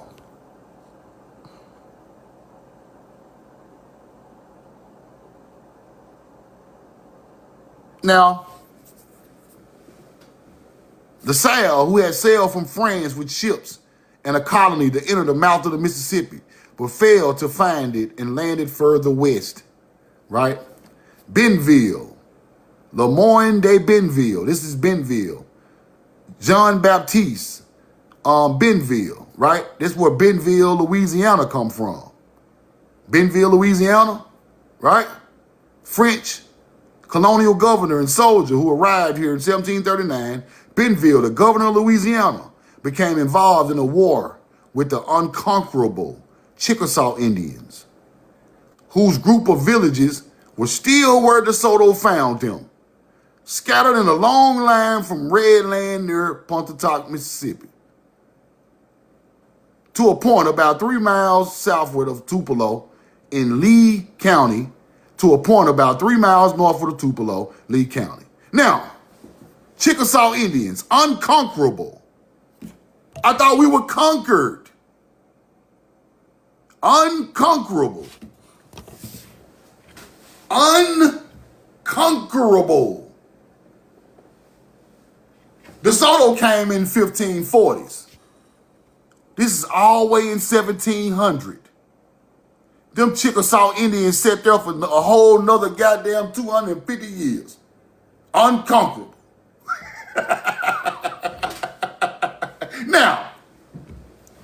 Now we starting to look at our history a little different. These damn towns with all these melanated people in these small country towns, they were never really conquered. They just throw up a government under your land and start taxing it. They didn't really hurt nobody. They were unconquered, sitting there. All the way to 1739. That's 200 years later. Still unconquerable, chilling on the land. Cold chilling on the land. Like, yeah, we know the hunter gatherers over there, but no, they don't come over here and fuck with us. We ain't gonna fuck with them. Damn, bro. Let us make it, bro. Y'all been lying the whole time. I didn't see y'all conquer nobody. Y'all fought Tuscaloosa. He did die. Y'all fought the Florida Indians. Y'all got ran off in Memphis. Y'all got ran off in Louisiana by the chick. Who did y'all conquer? So your history books is teaching niggas were conquered, but I don't see it. All I see is we left them alone because they was hostile. And we came back later on, 200-300 years later, with some type of, look, bro, let me charge y'all a little tax. Let me learn how to do these crops with y'all. Let's share crop. Hold on. Now, we're talking what that date is? 1739, okay. Now we getting into your damn grandma now. See, now we get into your grandma now. Unconquered, still on their damn land. Motherfuckers still smoking tobacco, talking shit at the river. Still cussing, talking shit, eating corn at the river. Roll the corn. Unconquered, acting like we some type of damn slaves. We still on the land, the same land we was on when the Soto brung his little goofy. ATTBCK4AD. When the Soto brung his little goofy ass over here. Still unconquered in Mississippi. Roll the corn. Now we starting to understand. Okay. Now we starting to understand. Come on, computer. We need you right now. Now, let's go look around. Let's start looking around at some stuff that make way more sense to this dumbass history. Right? That they've been teaching us. This shit's stupid. Start in the South. Okay. Give me some dates. Now, sharecropping began immediately after the Civil War in 1865. Sharecropping don't start to 1865. So you mean to tell me our people were cold chilling the whole time? Y'all finally got around us. Y'all was on the land, but y'all wasn't fucking with us. We just was doing our own thing, staying over there in our area. Y'all was over here. We over there. We finally meet up somewhere, and then we start sharecropping. Y'all hit us with the sharecropping shit. Or y'all hit us with the, we own your land because the taxes back. It's starting to make way more sense. Because if you unconquered the Indians, right there, in 1739, they still was unconquered. Y'all had a whole governor of Louisiana, and the Indians were still unconquered. So y'all government was set up, and we still were chilling on our land without a government.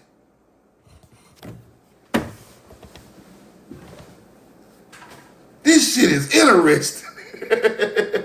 So you mean to tell me y'all got a whole damn governor in Louisiana and it's just wild Indians out there not paying no damn taxes?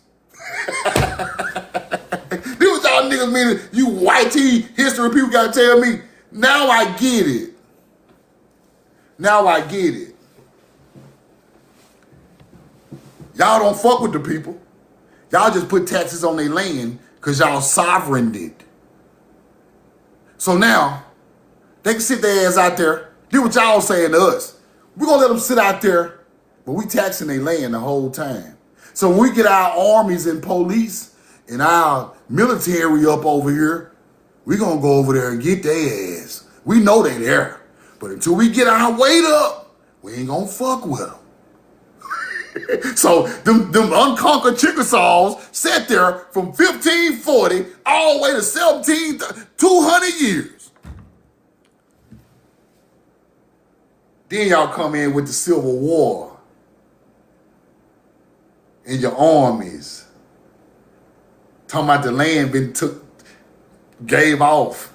Talking about your old back taxes on your land. That's when the census starts right after the Civil War. Now y'all changing them Chickasaws to Negroes and goddamn Chickasaw freedmen. I got y'all ass now. See, it's starting to make sense because some of our people was not conquered. They were unconquerable.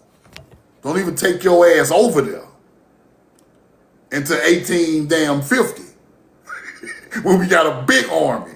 Then we'll go talk a little shit. But when we got this little 100-man French army, nah, don't take y'all ass down there in the wood fucking with them niggas. Y'all all gonna die. Y'all set up the government before y'all even conquered the land.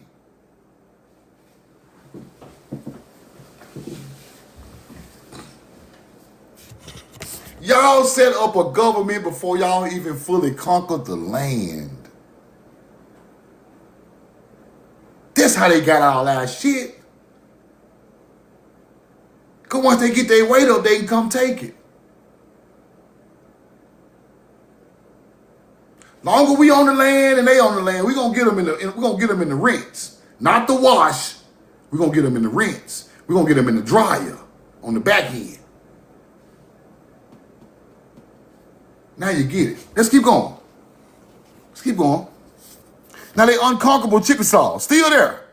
They in the same village where De Soto found them 200 years before that. Scattered in a long line of the red land near Pontotoc, Mississippi. To a point about 3 miles from the Tupelo in Lee County, Mississippi. Let's go look up Pontotoc, Mississippi. Let's see where we at. Because you got to see the locations to understand what we're talking about. Pontotoc, Mississippi, right? Give me a map. Roll the corner.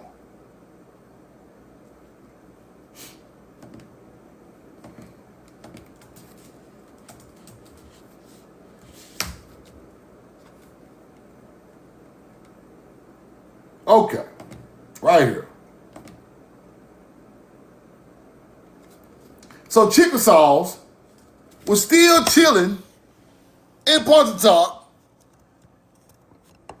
ungoverned, unprecedented, no government right here in Pontotoc, chilling. Chickasaw, cold chilling right there. Just hanging out. Hunter-gatherers over here somewhere. We over here chilling.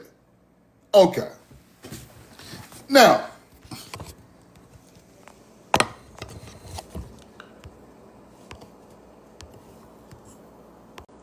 that's crazy work. Let's keep going, man. Let's keep going. That's wild right there. Now, 1739, we right here. We right here. Okay. Okay. Chickasaw Towns, 14th of January, a scouting party reported heavily discovered a body of 100 men to the north of the fort direction of the heights. And another scout reported having found a Chickasaw canoe on the bank of the river directed from Pud Homa. Prude Homa. I told you Homa or homie is brown. Heights. Proof of fort was not Lord Bluff. Now, this is when they start to try to go see about these people, right? And they get their weight up. Now they finna go see about them Chickasaws. 6th of February, Bentonville finally dispatched, right, Celeron, 200 Frenchmen and 300 Indians to attack the Chickasaw town. But in fact, the commander had secret instructions to make peace with the Chickasaws. Now, who are these Indians that's with Bentonville as they attack the Chickasaws? Frenchmen and 300 Indians to attack Chickasaws. Native Americans, nigga. Oh my God. They are mixing with Native Americans. They are not messing with our tribes. I learned that in books. They find these hunter-gatherer Native Americans and pop babies in them. Have children. Their children becomes the chiefs. And they come back and get together and attack the melanated Indian. So why are Indians helping the French attack Chickasaws? See, everybody against us, y'all. You got to know the real history, right? When I look into Greenwood LaFleur, his mama was a Native American and his daddy was French. Now he becomes the Choctaw chief with a French education and a French ass daddy.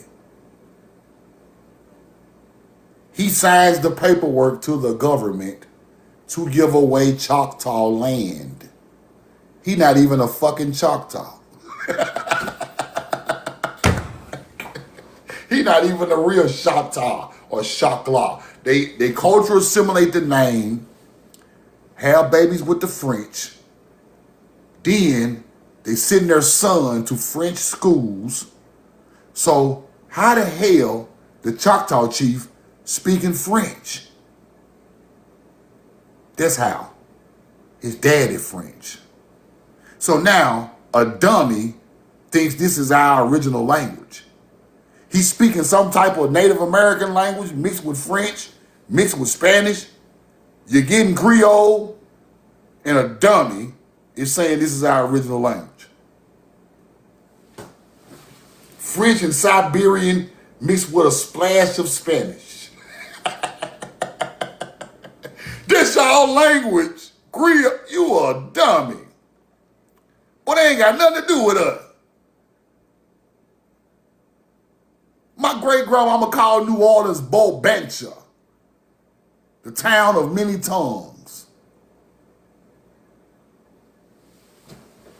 Ain't our damn language. Roll the corn. Now,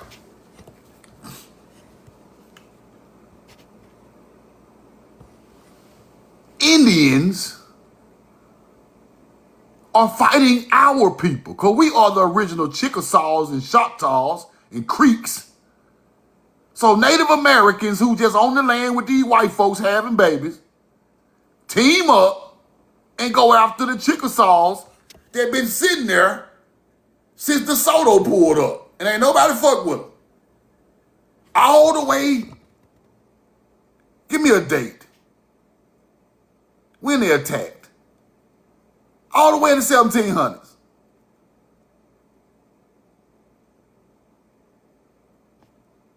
That's deep, people. Ain't gonna get no deeper than that. Now, let me show y'all what I'm talking about the French before I move on. Now, the French are having babies with natives, right? All these people are under some type of church doctrine, right? Now, let's look at Greenwood, LaFleur, right? That's what the Greenwood is named after in Mississippi. Greenwood, LaFleur, right? French daddy, Native American mama. He the one signed the treaty to get a land away to Mississippi, right? Now, he had a fake Choctaw mama, right? Named Rebecca. Let me show y'all what I'm talking about.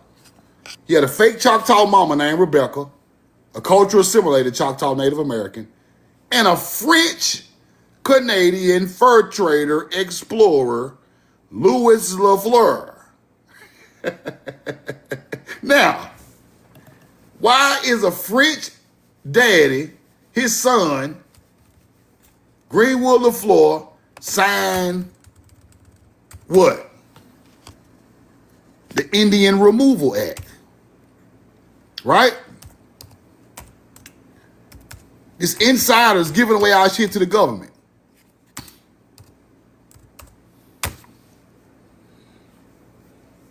The Treaty of Dancing Rabbits, right? Which led to the Indian Removal Act. Mixed heritage. When Andrew Jackson signed the Indian Removal Act in 1830, right? LaFleur determined that the Choctaw could not win military conflict, and signing a removal treaty was the only way to retain control over their destiny. Why? Because he a Frenchman. That's why he did it. This man not no indigenous to the land. He don't care nothing about giving away no land. He don't care about giving away no land. They gave him 1,000 acres, right? They gave him 1,000 acres for that.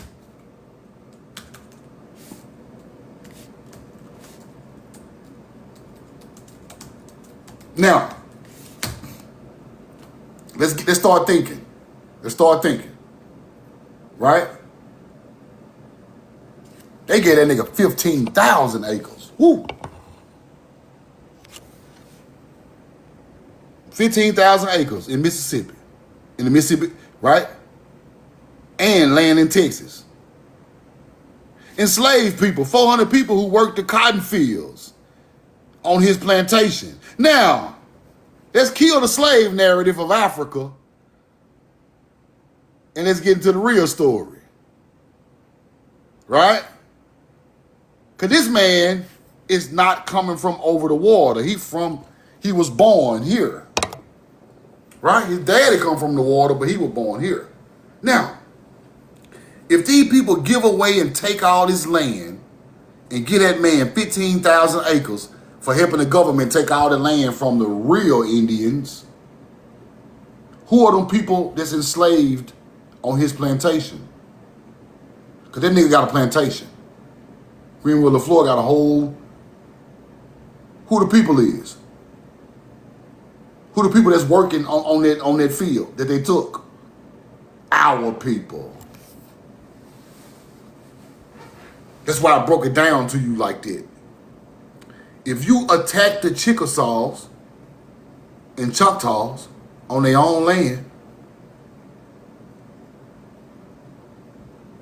once you do all of that, they become prisoners of war. You think they ain't got no crop fields out there where they been living all these thousands of years? You think they ain't got no cotton fields out there where the Chickasaws lived that was unconquered? You think they ain't got no cornfields out there? They ain't got no tobacco out there, huh? They ain't got no houses.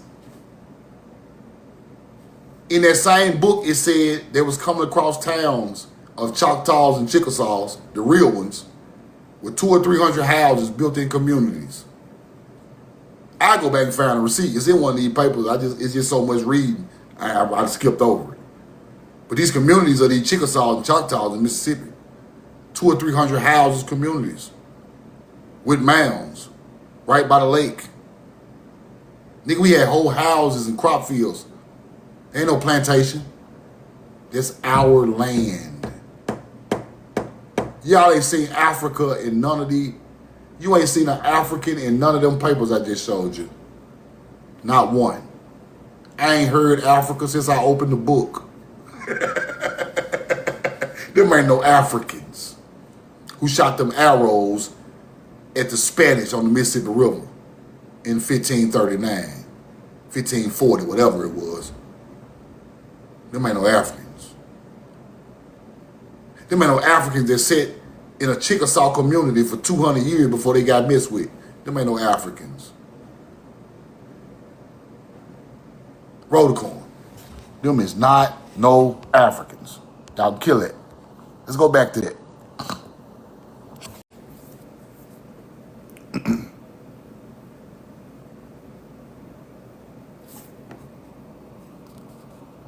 Native Americans and these Frenchmen attacked melanated Indians, Chickasaw towns.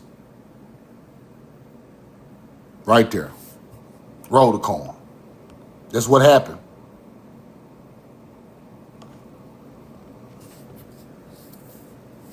The greater parts of seceded narrative is taken up with the various endeavors to find a feasible way to the Chickasaw towns, which would admit to the usual army transport. This is when they get their army up, right? Which would admit usual army transport and with the description of the incident connected with the life of the army here with their brutal Indian allies. December 24th, French engineer endeavored to find the road made by, this is another Frenchman, on his march from the first Chickasaw Bluff to the Chickasaw towns, but without avail, right? On January 14th, a body of 100 men to the north in the fort of directed to the heights. Chickasaw canoe, the bank of the river in the direction of the heights, convincing proof that fort was not a lower Chickasaw bluff. Indian allies becoming very restless of the day. So they're talking about Native Americans teaming up with the French, going at the Chickasaws. Hundreds of Indians to attack the Chickasaw Indians right there.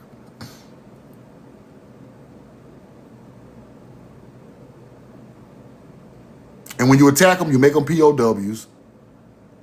And then that becomes going into plantations, right? Because now, as you start attacking these spots, you start acquiring farmland from our ancestors, right? Facts. Let's keep going, though. Let's switch up a little bit. Some else, I'm just something else I'm studying. But that's very interesting. We're going to get back to the names of these tribes and these locations and all of that. Now, they say Egyptians visits to America, right?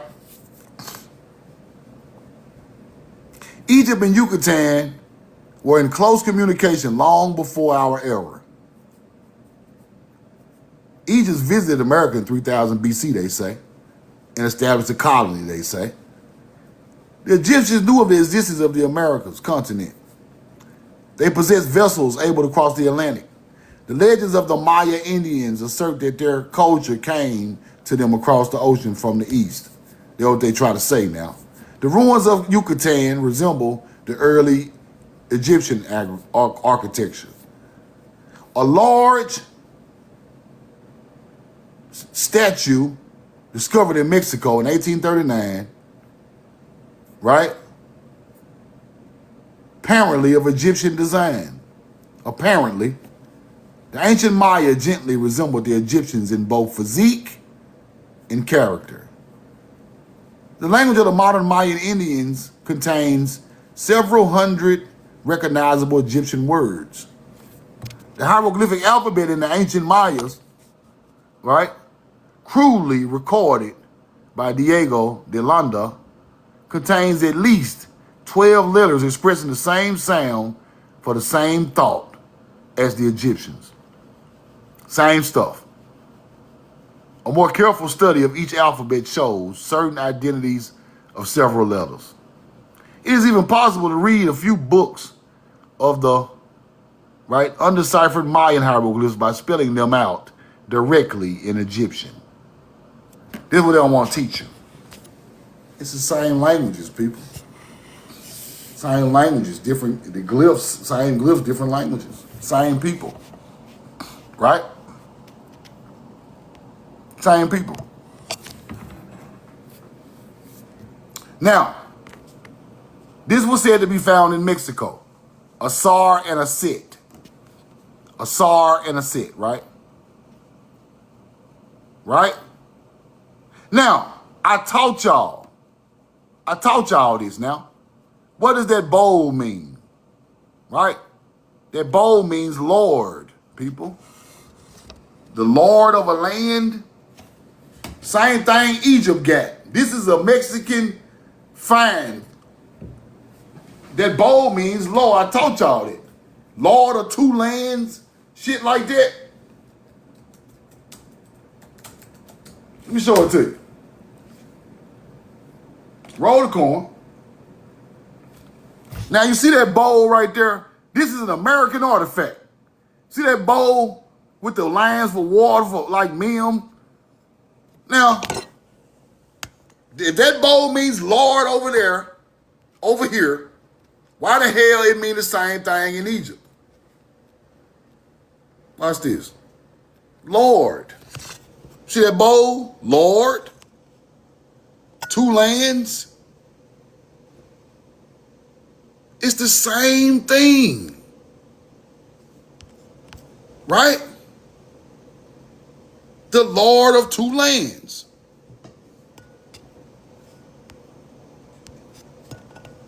Let's go back. I'll go TikTok fucking with my shit again. God damn. Come on, TikTok. Can't even get a receipt up. Stop it.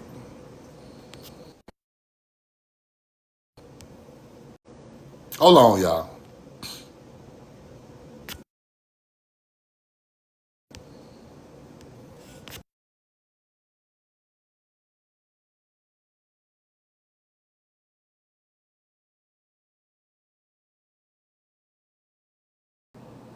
All right. Let me see if I can get it up now. All right. Let's go back to that.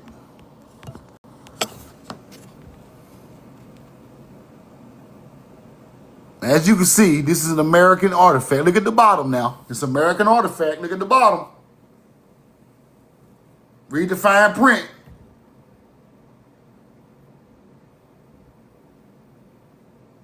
Now, this part right here is like the snake, right? The snake, the bowl, right? Egypt got the same symbolism. The same exact symbolism.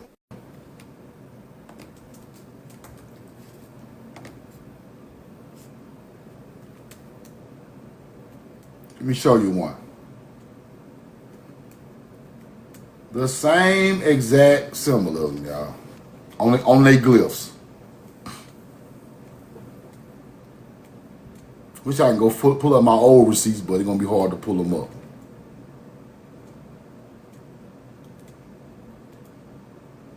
Roll the coin.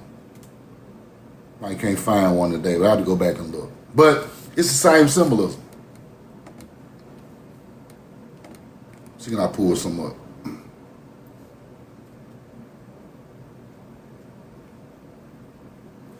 Now, right here, let me show y'all this. Right here. This glyph right here. Right here. It's right down here. Hold on. Can we blow this up? Right there. See that snake with the bowl, with the lion? Kind of like the Nachal or Nahal teaching. It go together, y'all. I'm telling you. I got to pull up the old receipt to show y'all it's the same stuff. But like I say, Osiris and Set became Osiris and shit like that. This right here. Osiris and Isis. Osiris and Set in America with glyphs that look like Egyptian glyphs. They're just a little bit different. Little bit different. Let's keep going. I'm gonna have to shrink that receipt. Hold on. Let's go here. Indians of Negroid origin, back over here in the newspapers. Theory of the origin of American Indians, which places Negroes or Negroid types as their ancestors, were explained in a paper by Professor Dixon, the American Society of Advancement of Science, here last week, right?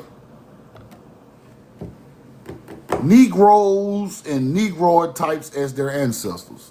American Indians. Indians of Negroid origin.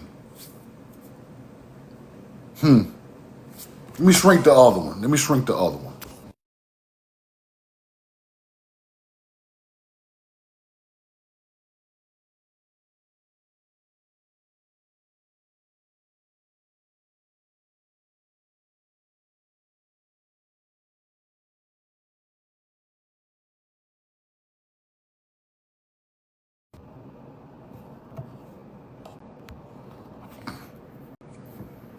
Put 2 in the chat, 2 in the chat, 2 in the chat, 2 in the chat, 2 in the chat, 2 in the chat, 2 in the chat, 2 in the chat, 2 in the chat. Y'all hear me?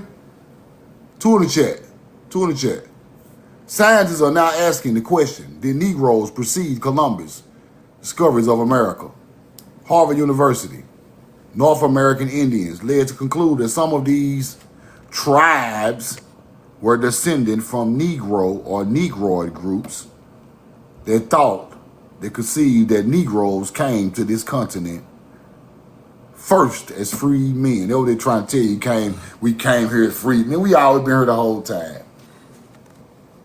Negro tribes, our ancestors. Facts. Let's keep going.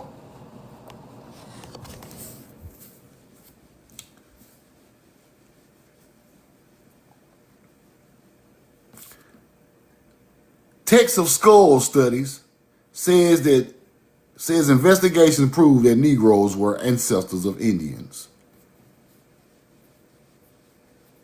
Negroes were ancestors of Indians. Science. Harvard, people. All y'all motherfuckers be talking about where your receipt said from the specialist. Harvard. It don't get no more special than Harvard in y'all college niggas' mind. Y'all always talking about colleges and degrees. Did y'all go to Harvard? Nah, I don't think so. So why y'all trying to teach me? You African fake Harvard going, Pan-African niggas, always talking about everybody from Africa. But the professors from the real Harvard said it's Negroes were the ancestors of the melanated Indians in the Southeast. That's all y'all respect is Harvard and Yale and Princeton. I went to Princeton. Shut your goof ass up. Why you don't know that melanated people are the real Southeastern Indians? Here way before Siberian Native American Indian.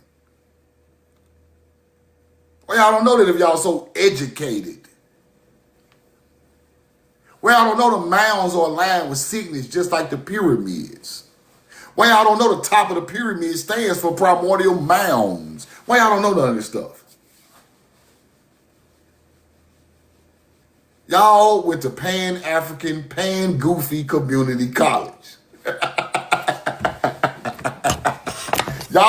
y'all went to white boy, white girl basements, white girl basement with her daughter's iPad trying to figure out Africa. Y'all come from white girl community college in her basement.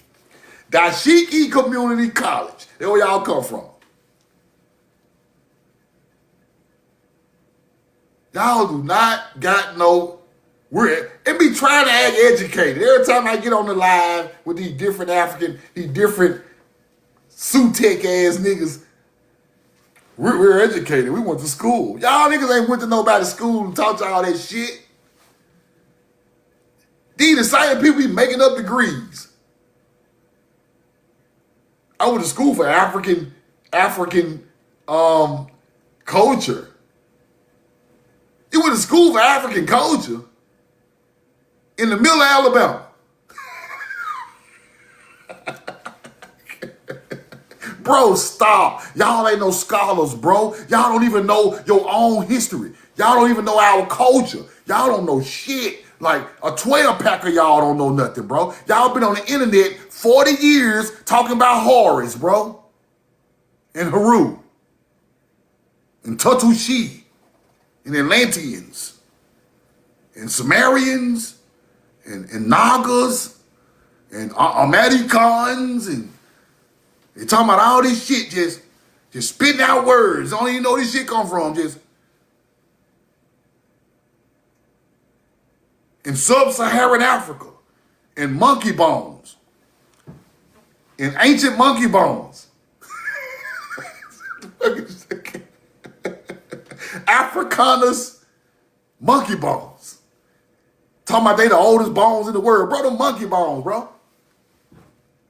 Monkeys roam the planet too. Y'all trying to make ancient monkey bones, ancient human bones. I ain't going for this shit. Truth now gonna break. I'm going right into the teaching. I ain't going for that. Y'all not finna get on here and debate me with no monkey bones? Well, my people over here fully developed.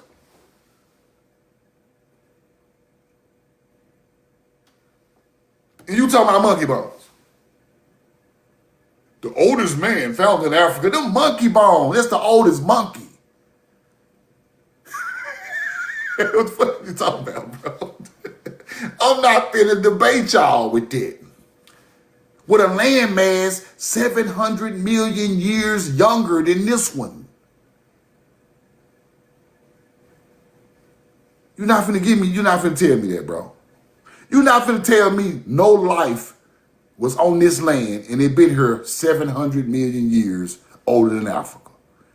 So we just sit over here all them years and then nothing pop up. A worm, a mosquito, a damn fish. Ain't nothing come in 700 million years on this land. But the first man pop up later in Africa. Is you stupid?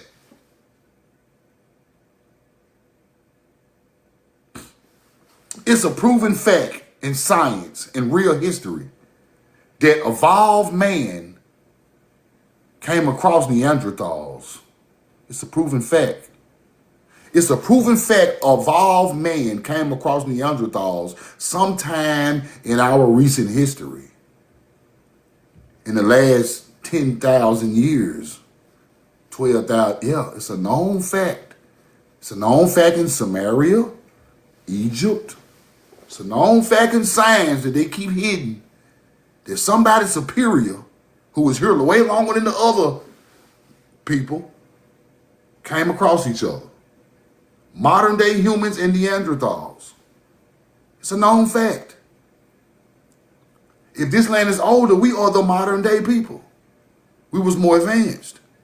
We come across Neanderthals. They don't know absolutely nothing.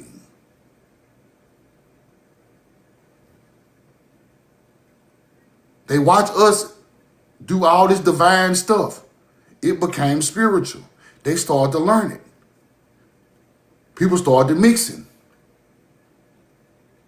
Hebrews who were farmers, ancient farmers, started to mix with ancient earthworm eaters, bug eaters. You get it? Ancient farmers with seeds came across a motherfucker eating bugs all day. And we were like, what are you doing? Why are you eating no earthworm sandwich? Bro, we got some good ass oranges over here, some corn. Nigga, we filleting fish, cooking it in bear fat. We over here eating good. What are you doing? It's a known fact these two type of people met each other in the Middle East somewhere. We got on clothes, they butt naked. We got ships, they ain't even got a bike. We got ships, they ain't even got a wheel, bro. It's a known fact two different people met each other on this planet. One of them was way older bloodline. The older one with the agriculture, was the Atlantean. He was the Atlantean. He was the so-called Hebrew. He was the so-called alien. That's your real history. Start researching it like that. Our people was already civilized and way older than these other people. They just got hip to spirituality 2,000 or 3,000 years ago, people. Your people was mapping out stars on the Mississippi River 12,000 BC. See, it's a difference. It's a big gap in the knowledge. It's a big gap in the knowledge. It's a big gap in people who believe in something and people who don't. Them people that believe in that, they saw us doing certain things. And once the world realizes how great these people were, you hide their history. You call them evil. The plants they used to eat and heal themselves now is witchcraft.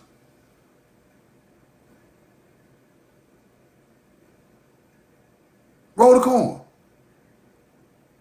Everything you've done, now the snake he's the wisdom, but he's evil. The snake people or the snake ideology now is evil. How the snake got wisdom, but he evil? They put that on you, right? That's what's going on. The Nahunla giant is the ancient culture.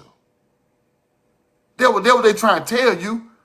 The Nahunla come across Native Americans. There's ancient wisdom against New Age barbarism. Don't you get it? The first Egyptian is Nahala giants. Civilization. Now he over here fighting Africans. It's on the walls over there. Big tall Mayans holding up little old bitty Asian looking men, looking at them like this. There's ancient civilization against new barbarism. Why you think they holding them up by the hair like, what you doing, little pipsqueak? Get your ass out of here. You're bothering me. All you gotta do is look at the artifacts. Just look at the artifacts, people. Ancient melanated people against new age hunter-gatherers. Then you break the code. Right? It's in your face. Now, let's look at these pictures. Let's look at these pictures. Come on, watch this. Let me show y'all something. This is the blurry version. This is the blurry version. North America, big ass jaguars. Well, let's go get a better picture of this. Whoa. Whoa. Big ass jaguars, melanated people. Who is these people? In North America. Let's zoom out so you can see what I'm talking about. Roll the corn. Melanated people with big ass jaguars. Ain't no jaguar in Africa, big dog. The Black Panther or the jaguar is from here, nigga.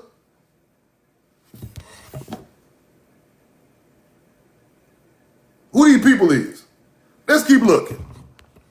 What the hell is going on in South America? Melanated Afro, melanated Indian, melanated people with horses and fucking mountain lions and fucking eagles. He go to the old French ass, Spanish ass ships off the coast. Who are these people? Y'all showing on these old maps. Us. Who the hell is these people? Let's keep looking. Damn. Damn Black Moses over here. Is this Moses? What the fuck is going on? My boy Tilly finna chop the tree down. Melanated. Look at dude. He's so melanated. This is America. This ain't no damn Africa. Look at that red, white, and blue ass clothes. We got colors on our clothes and shit. Look. Let's blow him up a little bigger. Man, roll the corn, man. Y'all don't want me to pull up the old maps, man. Come on, man. If that ain't no melanated man in South America, I don't know what the hell it is. It's South America. There we go. Nigga spit the Red Sea and shit. I'm just bullshitting. But look at your boy.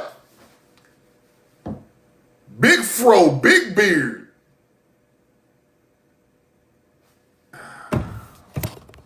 Y'all think I'm lying? What they say? Ameriqui colonially. Shock. Right back to what I told y'all earlier. All that shock and Chakla'i and Chahta and Chahta, all that shit ours, civilizations in America. Saying these same damn shock and Chahta and Chakla'i, all that shit our words, man. Shit became Hebrew later. American, melanated, ancient cultures. Stop playing. Chocolate. Let's keep looking. There go another one. Brazil. depicted of natives of South America. There you go. There go my dog with the rod staff. Roll the coin. Brazil. Okay. I thought we just were making this shit up. You gotta know what to look for. That's all. I know what to look for. I know what a receipt said. I've been mapped these receipts out. Roll the coin. Now, as you can see, these people wearing red, white, and blue, right? For the stars of Aguila. That's where these people get the eagle with the red, white, and black. They changed the blue to black. They get their culture from an ancient culture that knew about Aguila. They get their culture from an ancient culture that knew of Aguila with the red, white, and blue stars. They just changed it black to try to throw you off on the black side. But their flag, Egyptian flag today, is a representation of the steppe eagle, Aguila. They got that from our ancient culture that cultivated their land a long time ago. And the Mississippians and the mound builders, the tribes in North America, Aguila, brightest star. So I'm a triangle. Mississippians, path of souls, Aguila.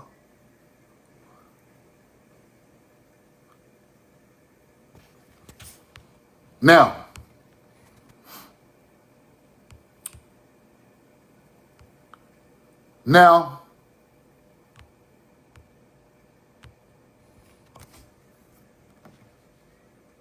they knocked my boy, the bison, knocked my boy 40 feet up in the air. Look at the bison. Now, why would this bison knock my boy up in the air like that? Let me show y'all why. The land don't forget, people.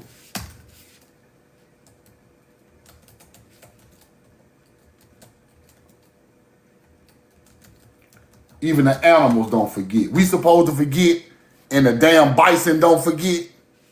Or we supposed to forget what y'all done to us. But the bison, he ain't forget.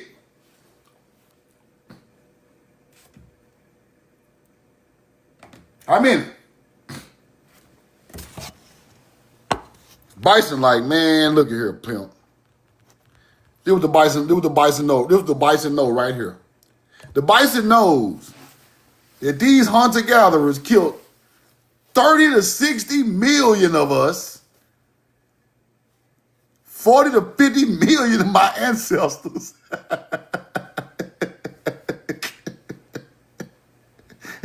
I ain't forgot hunter-gatherer. Don't be coming out here trying to take no damn pictures. 5,000 bison were killed every single day on this land. My boy did not forget the mission. He didn't forget the mission. He didn't forget. He said, damn, I did not forget how y'all done my damn people, my ancestors. Bison. Y'all killed 30 to 50 million bison, bro. Leave them bison alone, bro. They ain't forgot. The land and the people and the creatures and the beast don't forget just like the man don't forget, bro. Y'all think the animal dumb, bro. The animals are not dumb, bro. Why y'all think sharks be biting these people, bro? Alligators, bison running them over, mooses. They ain't forgot. What y'all done, bro? Deep. They ain't forgot. Just like we ain't forgot. We ain't forgot. We just remind, you know. Look at all them bison bones, bro. Y'all standing out on top of them, bro. Just unalive in nature. Just unalive in nature, bro. And the bison sitting there chilling. And got up and hit stick them.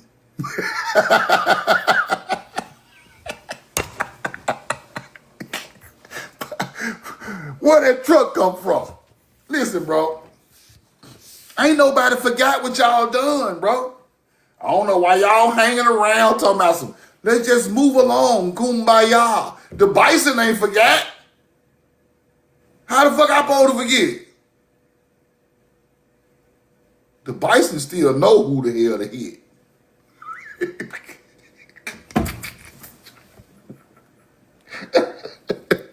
Roll the card. Bison is, listen, all creatures on Mother Earth created, don't forget. Don't forget.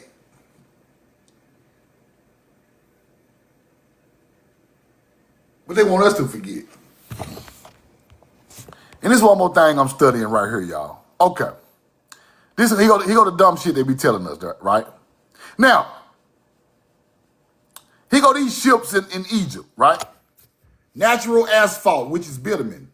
Natural asphalt, which is bitumen, was utilized on ancient shipwrights to caulk and waterproof large vessels. Same thing the Sumerians had. Ancient bitumen on ships. The most famous ship is the Khufu ship, cedar wood, made with bitumen on it for waterproofing. Right? Roll the coin. Let's go look at our culture. Indigenous America, North America use natural bitumen. Asphaltum. California all the way to the coast of Texas. Mississippians and the southeastern Native Americans also utilize the natural tar. Waterproofing. Now, how in the hell is the Khufu ship built just like ships on the Mississippi River? Ancient ships. It's the same people. Then you research Mesopotamia. Ubaid culture that became the Sumerian. Same damn waterproofing technique. We talking ancient times. Then I find corn in Mesopotamia. Then I find corn in Egypt. Then I even find corn in Levant or the Holy Land, Israel, with my research. Our people, bro. The holy people, the Egyptian, the Sumerian, even the Indus Valley civilization is us. I even broke them down. Even the first Chinese was us. Sinites, coming from the bloodline of the royal bloodline Sinites. Sinite became China. All this shit go together. The Sinite bloodline coming from the Indus Valley people. Right? I'm going to break the whole world down. For truth now go down in the ground, I'm going to break all these codes, bro. If I got to do them my goddamn self. This shit got to go down in history. The history of the world got to change, bro. Because this shit is not right. Y'all been lying and bullshitting all the time. But we got to get to the truth, bro. We ain't got that much time. Right?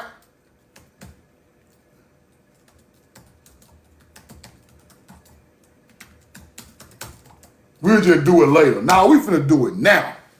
If I gotta drop a video every day for 365 days for 15 years, y'all better, boy, ain't gonna be some sharp individuals long after I'm gone, cause this got to get out, right?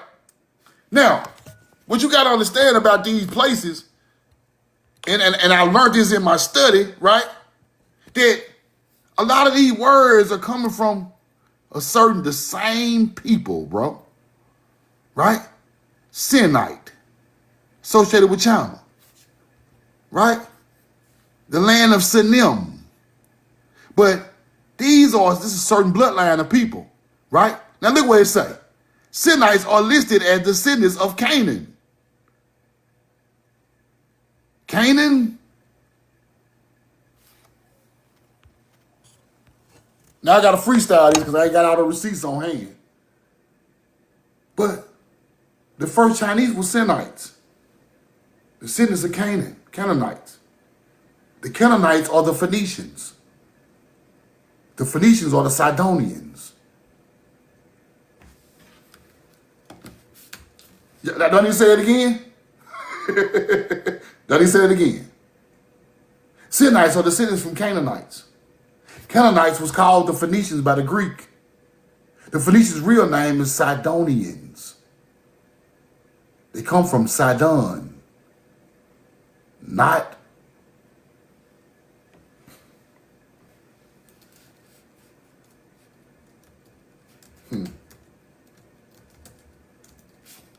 Okay.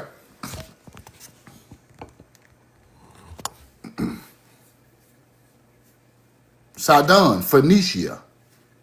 The real name of the Phoenicians is Sidonian. Where is the real Sidon River?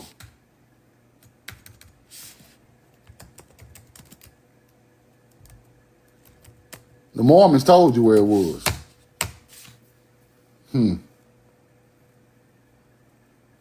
Nephite land. Nahunla land. Ancient mound builder land. Right?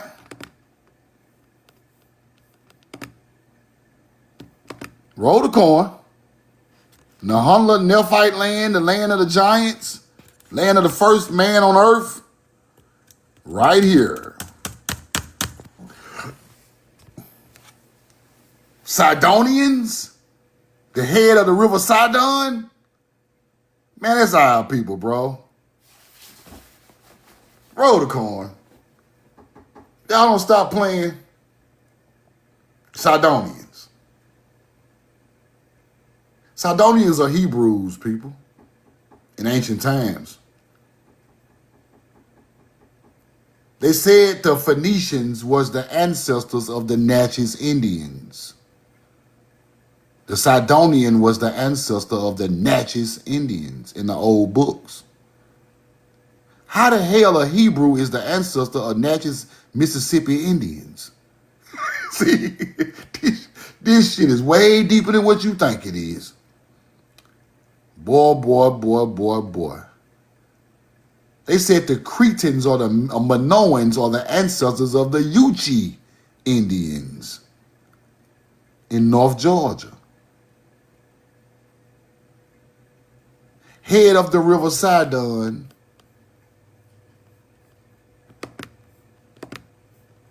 And then the Phoenicians' name are the Sidonians.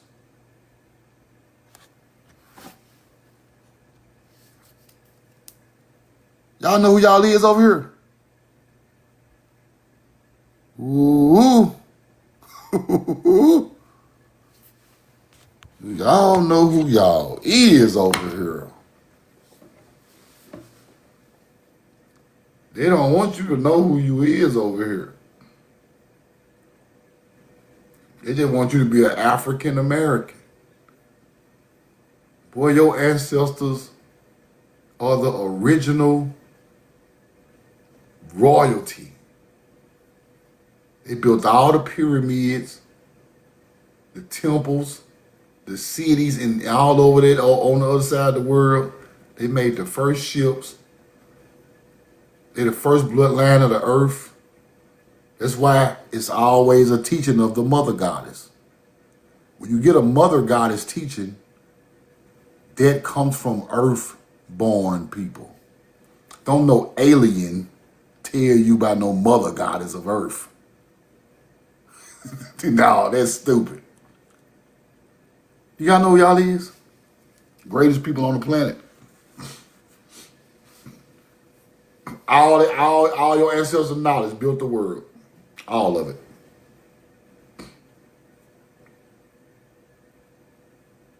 You get it? It starts on the Mississippi, it travels. But their bloodline still stayed here because a lot of our people just stayed on the land where they are from. Some of our people left, going to different places. A lot of our people stayed. There were millions of people over here in the Southeast, people. Millions of melanated people in the Southeast. Way before Columbus.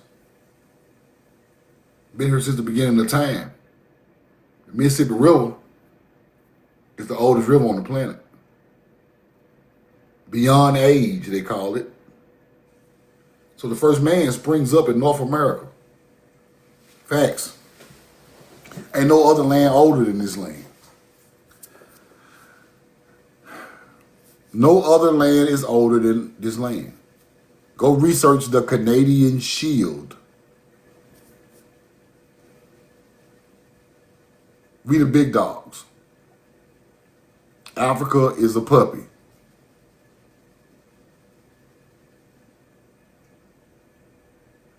First land creates first man. It's a fact. The royal cubit, royalty, used the royal cubit to build pyramids. The royal cubit was created from the first man measuring measurements from elbow to fingertip. The oldest I find in the world is in North American mound builders.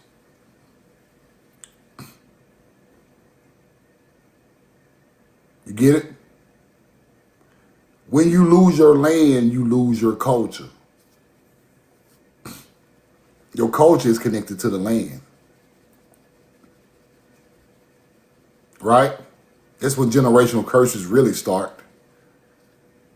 People that ain't using their mind think generational curses start with your mama and they didn't do nothing for you and all. Now, that's ignorance.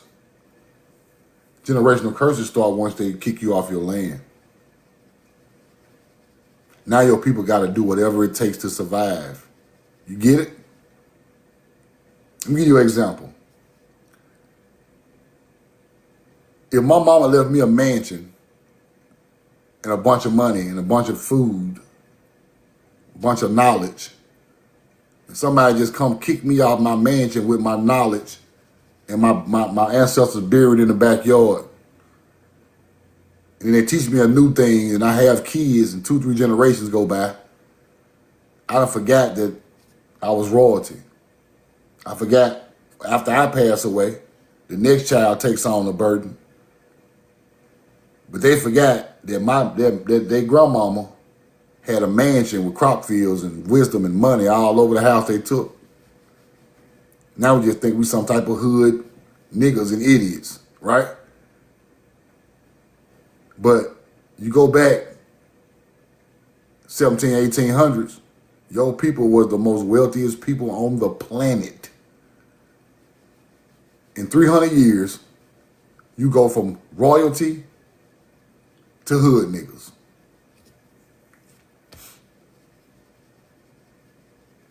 It only take 3 or 4 generations for you to forget your past, if it's hidden right. Right? You get it? You didn't have no bills, big dog. You didn't have no water bill. You didn't have no mortgage. You didn't have no light bill. The food was growing right outside your house. Wasn't no overhead. I gotta explain it like you gotta explain it to business owners. Ain't no overhead.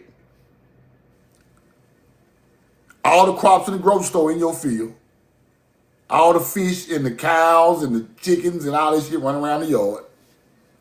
Ain't no overhead. Everything organic.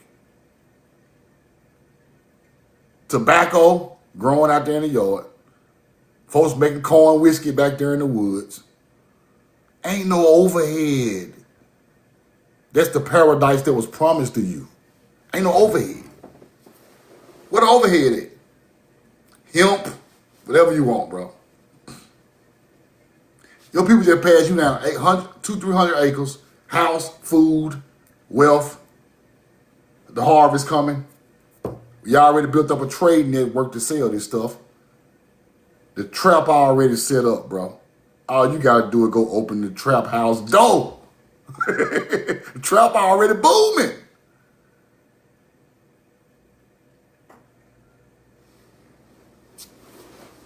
That's when the generational curse starts. When you leave debt to go work for somebody else, to pay for stuff you never paid for, that's when it hits you. That's when the generational curse starts.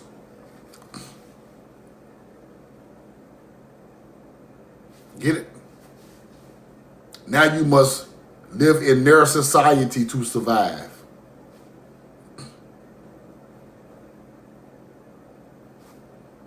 Just that simple. Now our people are stressed out, right? Getting mental issues.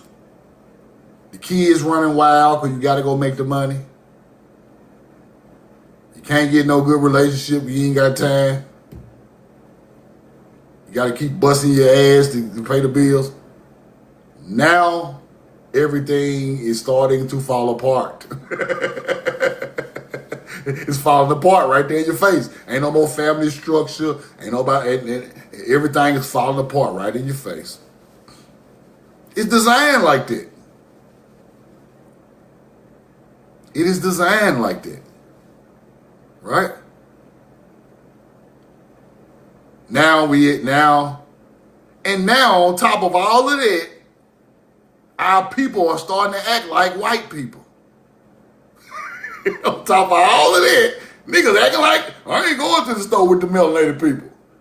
I don't want to go to the black Walmart. I don't want to live over there where them niggas live at. Damn. They just switched the rude eye. They got us working hard for them and acting like them at the same time. We losing. I want to marry a white boy. That was the women saying. I want a white man. These fake African niggas, I want a white girl. Bro.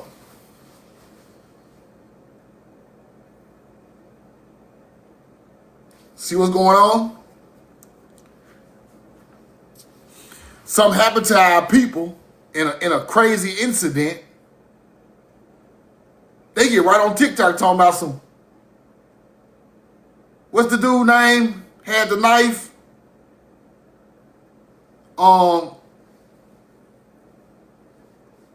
It wasn't right to, he shouldn't have hit him, bro? Damn. In the hood, they say keep your hand to yourself. Anything can happen. We got our own people on the internet talking about like he was wrong. Bro, leave that man alone. Carmelo Anthony, yeah. Y'all doing that just for content, bro? Y'all the same dudes, somebody smack y'all probably spray the whole stadium down. But when that happened, y'all acting like he didn't aim to do that. He was aiming to get them folk back up off him. That just happened to happen on the back end. That wasn't premeditated, nothing. You defend yourself, he can't take it, he fall out. Damn.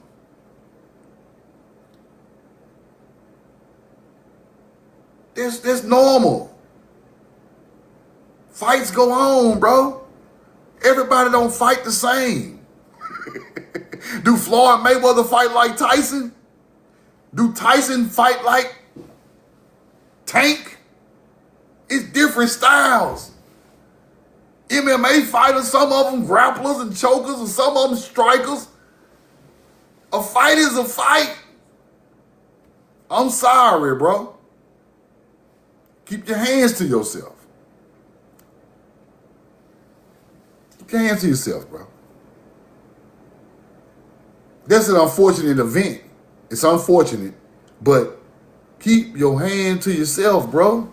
You can't tell nobody how to fight or what they're going to do to you after you put your hands on them. You can't put your hands on nobody and be like, bro, don't shoot me. That don't work like that, bro. Where I'm from, you better be prepared to go all the way out if you put your hands on somebody, bro. Simple math.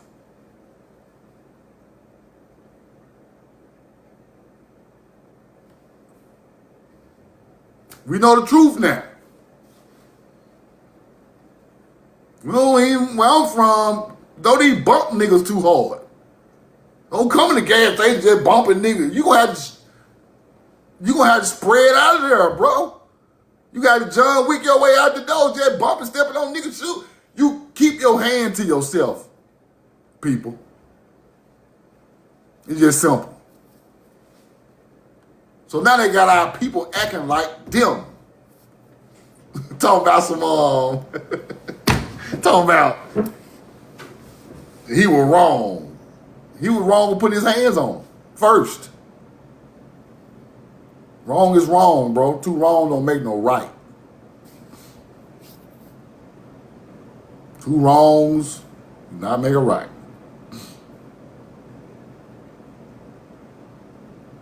Yeah, you got to be ready. You put your hands on somebody, Rudy Ray. Don't be around here capping and playing. Your ass gonna be in the graveyard.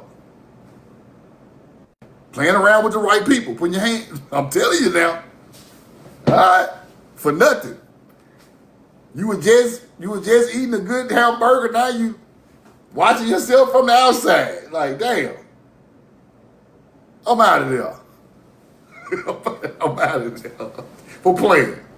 But anyway, y'all, I wanted to show y'all today that our people in the Southeast fought against colonizers, people.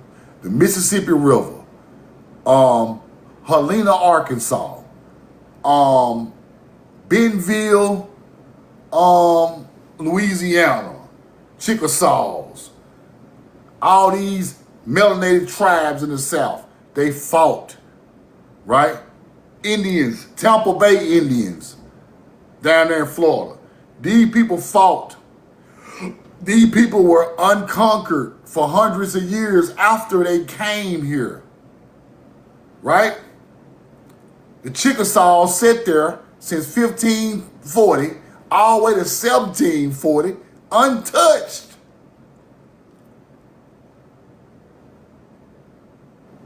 Didn't nobody do nothing to them. The Seminoles fought them people all the way up, damn near to the Civil War. So we starting to look at this a little different. Like it was fighting in separate areas that our people still lived on some of these areas in the South that was never conquered.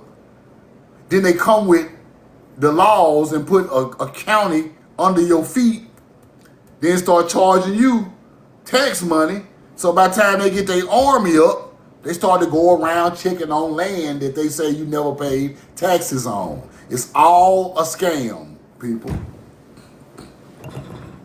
They knew your people were living out there in them woods, but they didn't have the army and the resources to go out there and mess with y'all.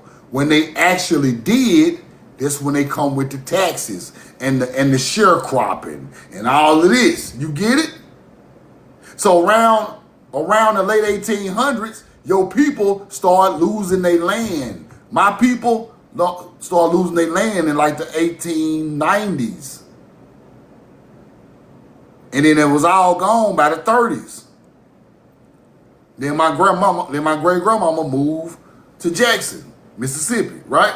So we are seeing what's happening with these people and what they doing, bro. This is what they do to us. Now we in the hood and we don't know how we got there. Y'all laugh to keep from crying. Now we in the middle of the hood. We don't know how we got there. Everybody trying to fight to survive. Hell yeah, we finna start getting violent. You took us from paradise and put us in The worst parts. Hell yeah, we finna trap. Hell yeah, we got the scrap. What else you want us to do? You took my damn $1 million crop field, hunter-gatherer. Hell yeah, I'm finna act a fool around here. Mental illness and generational curses and crazy motherfucker walking around. Hell yeah, look what we been through. That's why I don't judge my people, bro. I don't get out here talking about them niggas, stupid niggas. I ain't going over there. I ain't doing. Why would I do that if I know our conditions, bro? They let me know some of y'all are unhinged to reality. Y'all don't come from where I come from. You don't understand what we see on a day-to-day basis from these areas. If you from them areas, you got to feel your people pain because you was right there in the pain with them. Do you get it?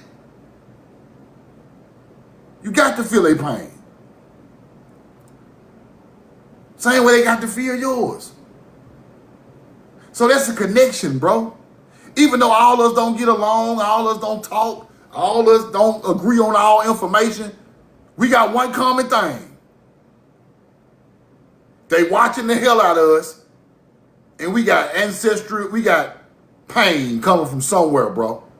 Untreated pain. Then on top of the pain from here, the pressure of the world coming down here. How you gonna deal with it? This shit is trauma, man. Unhealed, still to this day. Why you wake up just mad and hell ready to hurt and cuss everybody out? It's trauma, bro. You don't supposed to wake up like that. You supposed to wake up and be like, man, the creator put me a whole nother day here. Smiling and happy, no matter what's going on. We wake up in pain. Trauma.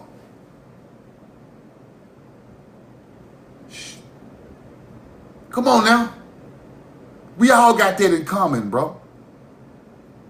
If you melanated, you got the same pain I got. Shit. Especially a man. Oh, man. I feel all the melanated men pain. The police on your ass. Child support on your ass. Your baby mama on your ass. The job on your ass. The police on your ass. The Arab at the gas station on your ass. The county boys on your ass. The feds on your ass. The robbers on your ass. You got beef in the streets. Everybody on your ass. Boy, if you slip, if truth now slip right now, it's over with. One false move is over with for us, bro. The entire system on our heads, bro. And they calling us Africans on top of that. and we supposed to be mentally strong, bro. I understand why people crack, bro. I understand why people are cracking out here, bro. This shit ain't normal. Now, the difference between us and these other people, the difference between us and an African is Africa. This is the most abundant land, Africa. It's about this big in the southeast. The real Kemet.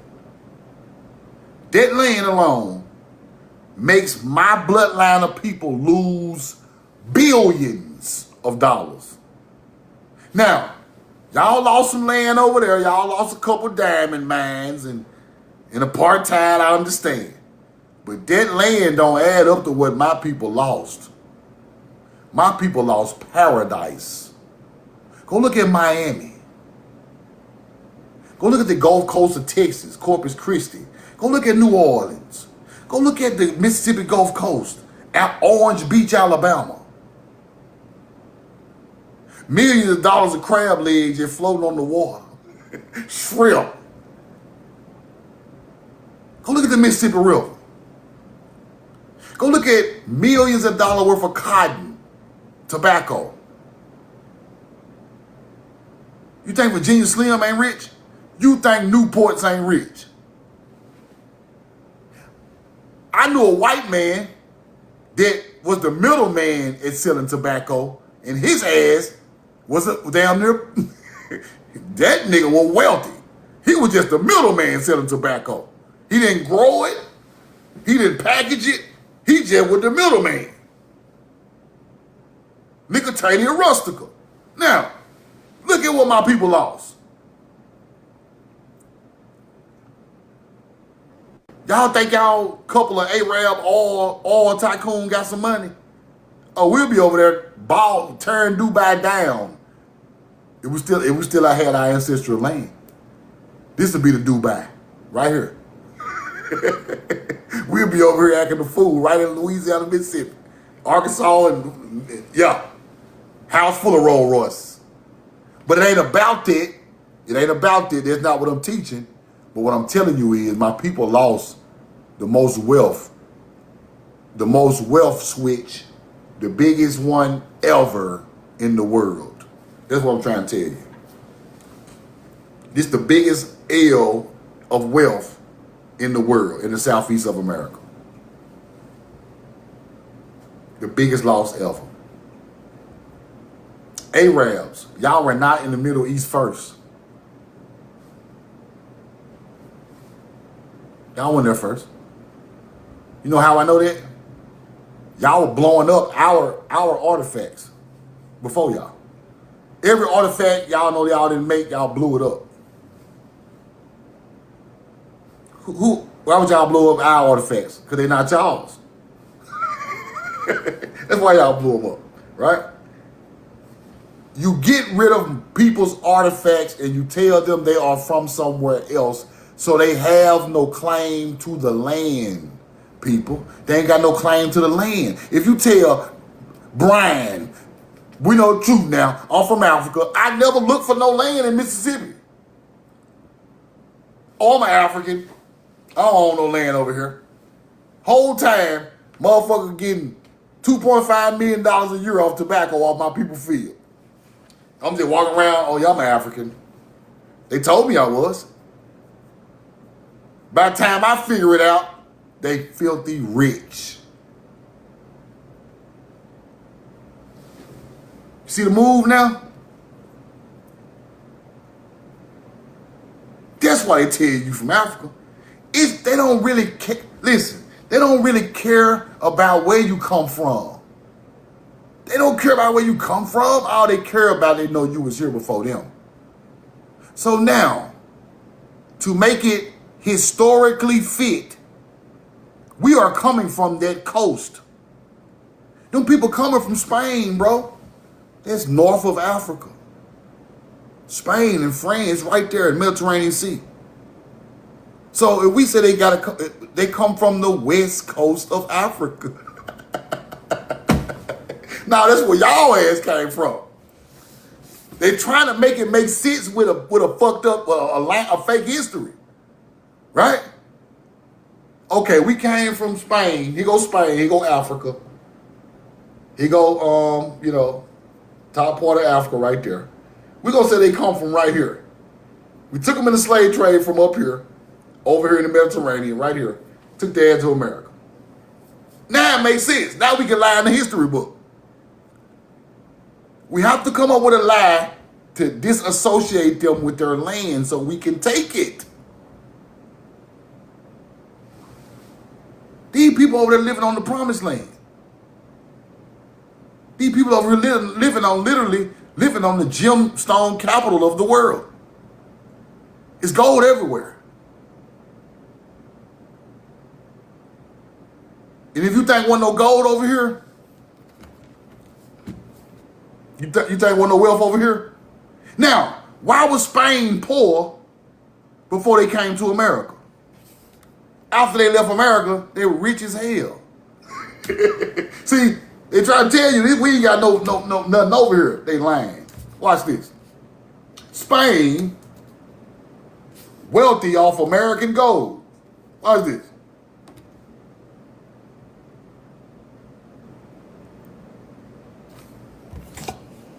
Like this shit a joke. That's one of y'all ancestors' gold.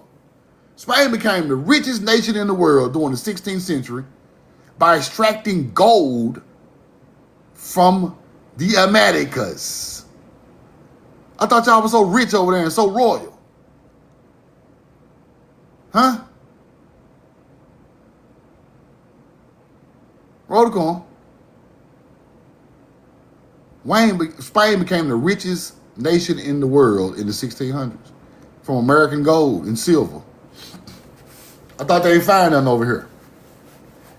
Instead of telling our people they ain't found shit. Motherfucker hit the lick, hide the shit. I ain't find nothing in the house, bro. Nigga got a whole key in his pants. We hit the lick, but I ain't find nothing in it. Powder falling all out of his leg. Boy, you found the whole kilo in there and they tried to act like you ain't getting nothing. Them folks found tons of gold and silver over here, people. Them people, descendants, are still rich to this day off of that lick. Them folk hit the biggest lick ever. You think you hit a lick, they hit a lick. They had so much gold, they was putting gold inside of their buildings. Like they state capitol buildings and shit. The building was already built, but them niggas going there and put gold leafing all over it. Gold, just golded out in Spain. Coming through Mexico and in North America. Tons of gold and silver. Tons. 100 tons of gold, 180,000 tons of silver. Now, how much is 100 tons of gold worth? I just want a crazy number. 100 tons of pure gold, not no 10K, pure gold worth. Remember that 10K shit? Watch this. I'm gonna give y'all this number and I'm gonna get out y'all way.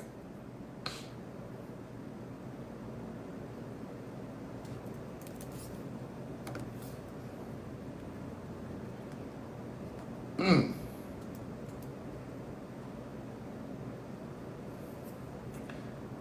100 tons of pure gold at $4,000 an ounce, $130,000 a kilo.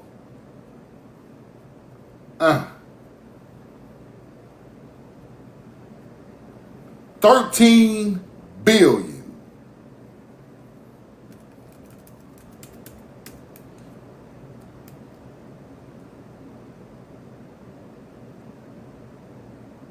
One metric ton is 130 million.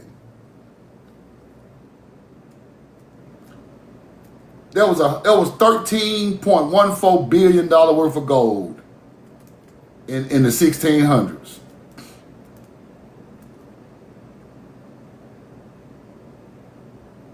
Now I'm tripping. I'm wrong. Hold on. I'm wrong. 428 billion. I'm sorry. I miscalculated that.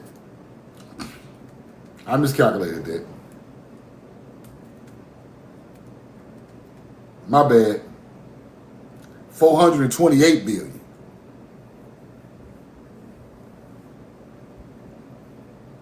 Plus the money for the crops. A boy said a nasty number. Plus the money for the crops, plus the land, plus everything. Crazy. Love y'all. I'm in love with you, man. Hope y'all learned something today. If y'all missed this live, go to my YouTube and subscribe to my YouTube. We know the truth now. 107,000 likes. And yeah, everybody that ordered the t-shirts, I had to get the t-shirts in a bulk order because a whole bunch of orders came in online off YouTube. So the bulk orders coming in this week, and I'm gonna mail all of them off at one time. So y'all be on the lookout for those this weekend or early next week. Everybody gonna get them at the same time.